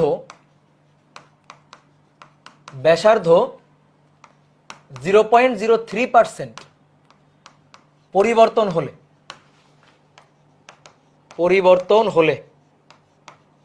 0.03% পরিবর্তন হলে আয়তনের পরিবর্তন কত? আয়তনের শতকরা পরিবর্তন কত? একটা নিরেট গোলকের পরিবর্তন কত? নাও দেখি, করো তো। হ্যাঁ, একজন অ্যান্সার অলরেডি দিয়ে দিছে। কে দেখি, তোমার নামটা পড়ি। ইফতিদা মুসরাত নাকি? হ্যাঁ, অলরেডি উত্তর বলে ফেলছে। Good, very good. বলো, এই টাইপের ম্যাথ কি করছো? বলো। দেখো, একটা গোলক, এই হচ্ছে একটা গোলক, এই গোলকের রেডিয়াসটা হচ্ছে আর, গোলকের আয়তন, নিরেট গোলকের আয়তন ভি 4/3 পাই আর কিউব। আচ্ছা বলো তো ভাই, আমি যদি এই গোলকের ব্যাসার্ধের পরিবর্তন করি তাহলে আয়তনের পরিবর্তন হবে না? বলো, হবে কিনা? অবশ্যই হবে। যে ব্যাসার্ধের পরিবর্তন করলে অবশ্যই আয়তনের পরিবর্তন হবে। ব্যাসার্ধ কমে গেলে আয়তন কমে যাবে, ব্যাসার্ধ বেড়ে গেলে আয়তন বেড়ে যাবে। এবার বলা হচ্ছে ব্যাসার্ধের পরিবর্তন যদি 0.03% হয় তাহলে আয়তনের পরিবর্তন কত হবে? তো এইটা বের করার জন্য, এই পরিবর্তন বের করার জন্য আমরা প্রথম অধ্যায়ে একটা টেকনিক শিখছিলাম, একটা শর্টকাট টেকনিক শিখছিলাম। সেটা হচ্ছে সূত্রটা দেখতে হবে। এই যে V equal to 4/3 pi R cube, সূত্রটা দেখবা। এবার আসো, দেখো এদিকে দেখো, বোর্ডে দেখো, দেখো dV divided by V, dV divided by V, অর্থাৎ উপরে হচ্ছে আয়তনের পরিবর্তন, নিচে হচ্ছে আদি আয়তন, সমান সমান আর এর ব্যাসার্ধের পরিবর্তন ডি আর, আদি ব্যাসার্ধ। এই যে এটার সাথে গুণ 100% করলেই শতকরা পরিবর্তন পাওয়া যায়। ঠিক আছে, মানে শতকরা পরিবর্তন কিভাবে? এই যে ভি আয়তনে আয়তনের পরিবর্তন ডিভি, অতএব একক আয়তনে আয়তনের পরিবর্তন ডিভি ডিভাইডেড বাই ভি। এটাকে বলা হয় পরম ত্রুটি, এটাকে বলা হয় আপেক্ষিক ত্রুটি। আর আপেক্ষিক ত্রুটিকে 100% দিয়ে গুণ করলে পাওয়া যায় শতকরা ত্রুটি। বুঝছো? প্রথম অধ্যায় পড়া, তোমরা তো অনেকে প্রথম অধ্যায় স্কিপ করে গেছো। তো এবার দেখো ডিভি বাই ভি লিখবা, এই যে ভি এর নিচে ডিভি বাই ভি লিখবা, আর এর পাশে ডিআর বাই আর লিখবা। এইবার 4 কনস্ট্যান্ট, ওকে দেখার দরকার নাই। 3 কনস্ট্যান্ট, ওকে দেখার দরকার নাই। পাই কনস্ট্যান্ট, দেখার দরকার নাই। আর এর পাওয়ার কত আছে? 3, ওকে পাওয়ারটা এনে সামনে বসাই দিবা। পাওয়ারটা যা থাকবে সামনে এনে বসাই দিবা। এই হচ্ছে কাহিনী। তাহলে কি দাঁড়ালো? আয়তনের শতকরা পরিবর্তন বা আয়তনের ত্রুটি হবে 3 গুণ ব্যাসার্ধের ত্রুটি, 3 গুণ ব্যাসার্ধের ত্রুটি। ঠিক আছে, বলো তো তাহলে দেখি তোমরা কেমন বুঝলা। বলো তো, মনে করো এ ইকুয়াল টু, এ একটা রাশি, আমি জানি নাকি, এ কিউব বি স্কোয়ার, সামনে একটা 5। বলো তো এর শতকরা ত্রুটি, মানে এর ত্রুটির সূত্র কি হবে? ডি এ বাই এ সমান সমান কি হবে? বলো দেখি কেমন পারো। ডি এ বাই এ সমান সমান কত হবে? ডি এ বাই এ বলো দেখি। ডি এ বাই এ, একজন বলছে 30 A B, very good, 30 A B. একজন বলছে 15 A B, 15 A square B square. বাহ, কারোটাই হয়নি এই পর্যন্ত, কারোটা হয়নি। শোনো এবার, ডি এ বাই এ, এখানে লিখবা ডি ছোট এ বাই এ, এখানে লিখবা ডি ছোট বি বাই বি। বুঝছো? 5 কনস্ট্যান্ট ভাই, ওর দেখার দরকার নেই। 5 কনস্ট্যান্ট, ওখানে 5 থাকুক, পাই থাকুক, যা থাকুক থাকুক। এর পাওয়ার কত? 3, তাহলে ডি এ বাই এ এর আগে 3। বি এর পাওয়ার কত? 2, তাহলে ডিবি বাই বি এর আগে 2। এই 2টা প্লাস না মাইনাস? প্লাস, এই যে মাঝখানে প্লাস, শেষ। এই যে এটা হচ্ছে সূত্র। এবার আমি তোমার যদি বলি এর ত্রুটি হচ্ছে 2%, এই যে 2%, ডি এ বাই এ এর মান 2%। যদি বলি বি এর ত্রুটি হচ্ছে 1%, 1%, 1%, তাহলে বড় হাতের এর ত্রুটি কয় পার্সেন্ট? বড় হাতের এর ত্রুটি হচ্ছে 3 গুণ 2, 6% যোগ 2%, 6 আর 2 8%, 8%। বুঝতে পারছো? এই হচ্ছে ঘটনা। বুঝতে পারছো? এই হচ্ছে ঘটনা। দেখি তোমাদের আরেকটু টেস্ট করি, সিলিন্ডারের আয়তন, সিলিন্ডারের আয়তন পাই আর স্কয়ার এইচ। দেখো গোলকের আয়তন বের করতে গেলে শুধু ব্যাসার্ধ লাগে, সিলিন্ডারের আয়তন বের করতে গেলে ব্যাসার্ধ লাগে, হাইট লাগে। বলো সিলিন্ডারের আয়তনের ত্রুটি ডিভি বাই ভি সূত্রটা কি হবে? বলো দেখি। এটা না পারলে কিন্তু মাইর দিব, এটা না পারলে কিন্তু মাইর দিব।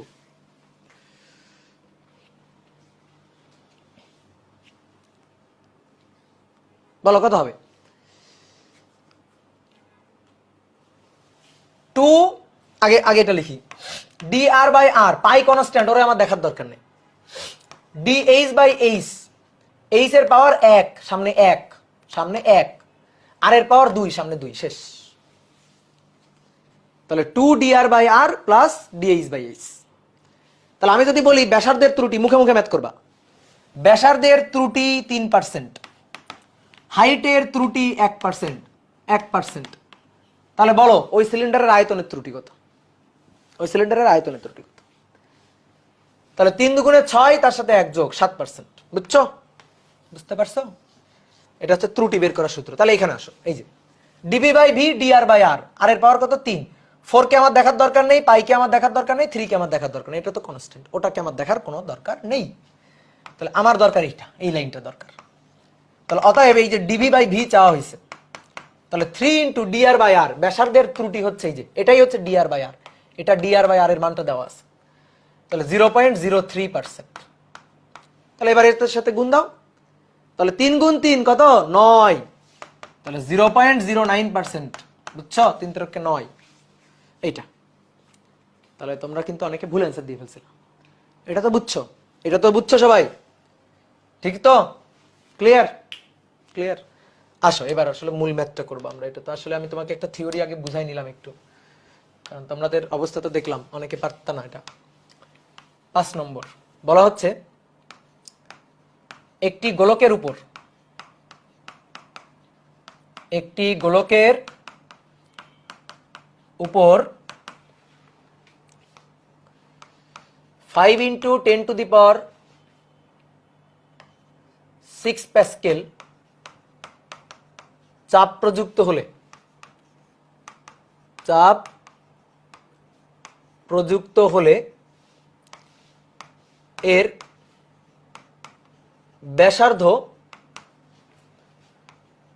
ব্যাসার্ধ কতটুকু হ্রাস পাবে? ব্যাসার্ধের বিকৃতি নির্ণয় করো। ব্যাসার্ধের বিকৃতি এর দেওয়া আছে আয়তন স্থিতিস্থাপক গুণাঙ্ক বি এর মান, এটা হচ্ছে 3.9 into 10 to the power 7 Pascal, এটা দেওয়া আছে। যে ব্যাসার্ধের বিকৃতি বের করতে হবে। বলো পারা যাবে? তাহলে দেখো সূত্র, বি ইকুয়াল টু পি বড় হাতের ভি বাই ছোট হাতের ভি। তাহলে এইখান থেকে বি দেওয়া আছে, পি দেওয়া আছে, আমি দেখো তো ছোট হাতের ভি ডিভাইডেড বাই বড় হাতের ভিটা বের করতে পারি কিনা। ছোট হাতের ভি আয়তনের হ্রাস, বড় হাতের ভি আদি আয়তন, আয়তনের পরিবর্তন আদি আয়তন।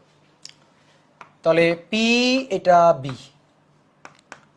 পি এর মান কই কই পি এর মান 5 into 10 to the power 5 into 10 to the power 6, B এর মান 3.9 ইন্টু 10 টু দি পাওয়ার 7। তাহলে এটার মান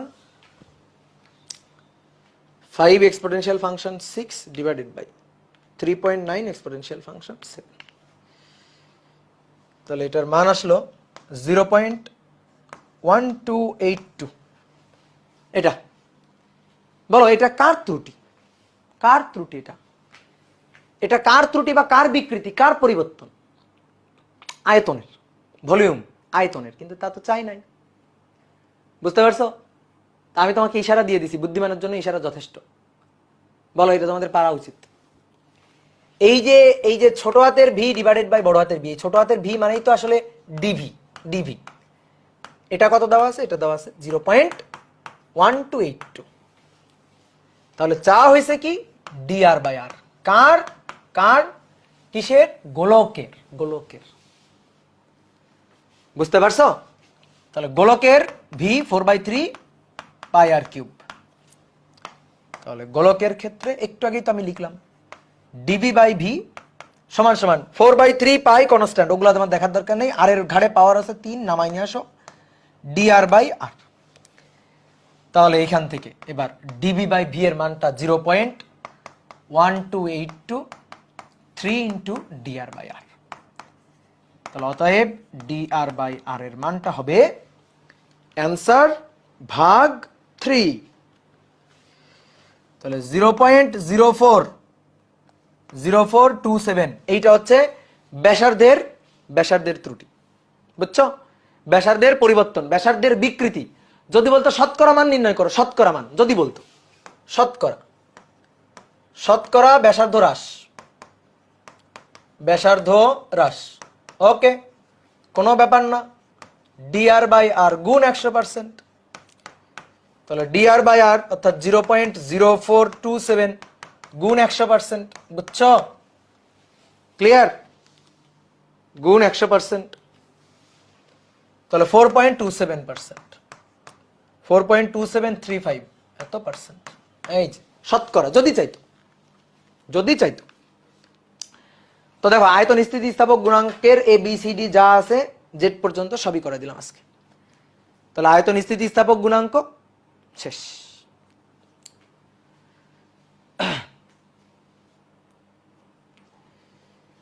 এইভাবে এইচএসসিতে করা যাবে কিনা? হ্যাঁ অবশ্যই যাবে, কোনো ব্যাপার না, অবশ্যই করা যাবে। এটাই তো করলাম, এই যে নিয়মই তো করে দিলাম, আমি তো কোনো শর্টকাট ইউজ করি নাই। ওকে, তাহলে আয়তন স্থিতিস্থাপক গুণাঙ্ক আজকে শেষ। আমরা পরের দিন ব্যবর্তন বা কৃন্তন স্থিতিস্থাপক গুণাঙ্ক নিয়ে আলোচনা করব। তাহলে তুমি এখন বইয়ের আয়তন স্থিতিস্থাপক গুণাঙ্কের ম্যাথগুলো করার ট্রাই করো, আশা করি মোটামুটি সব ম্যাথ পারবা। আর তারপর তো আরও এই অধ্যায়ে আমরা পড়াবো, ঠিক আছে? এই অধ্যায়ে আরও তো ম্যাথ আমরা বসাবো। ওকে, তাহলে টাটা।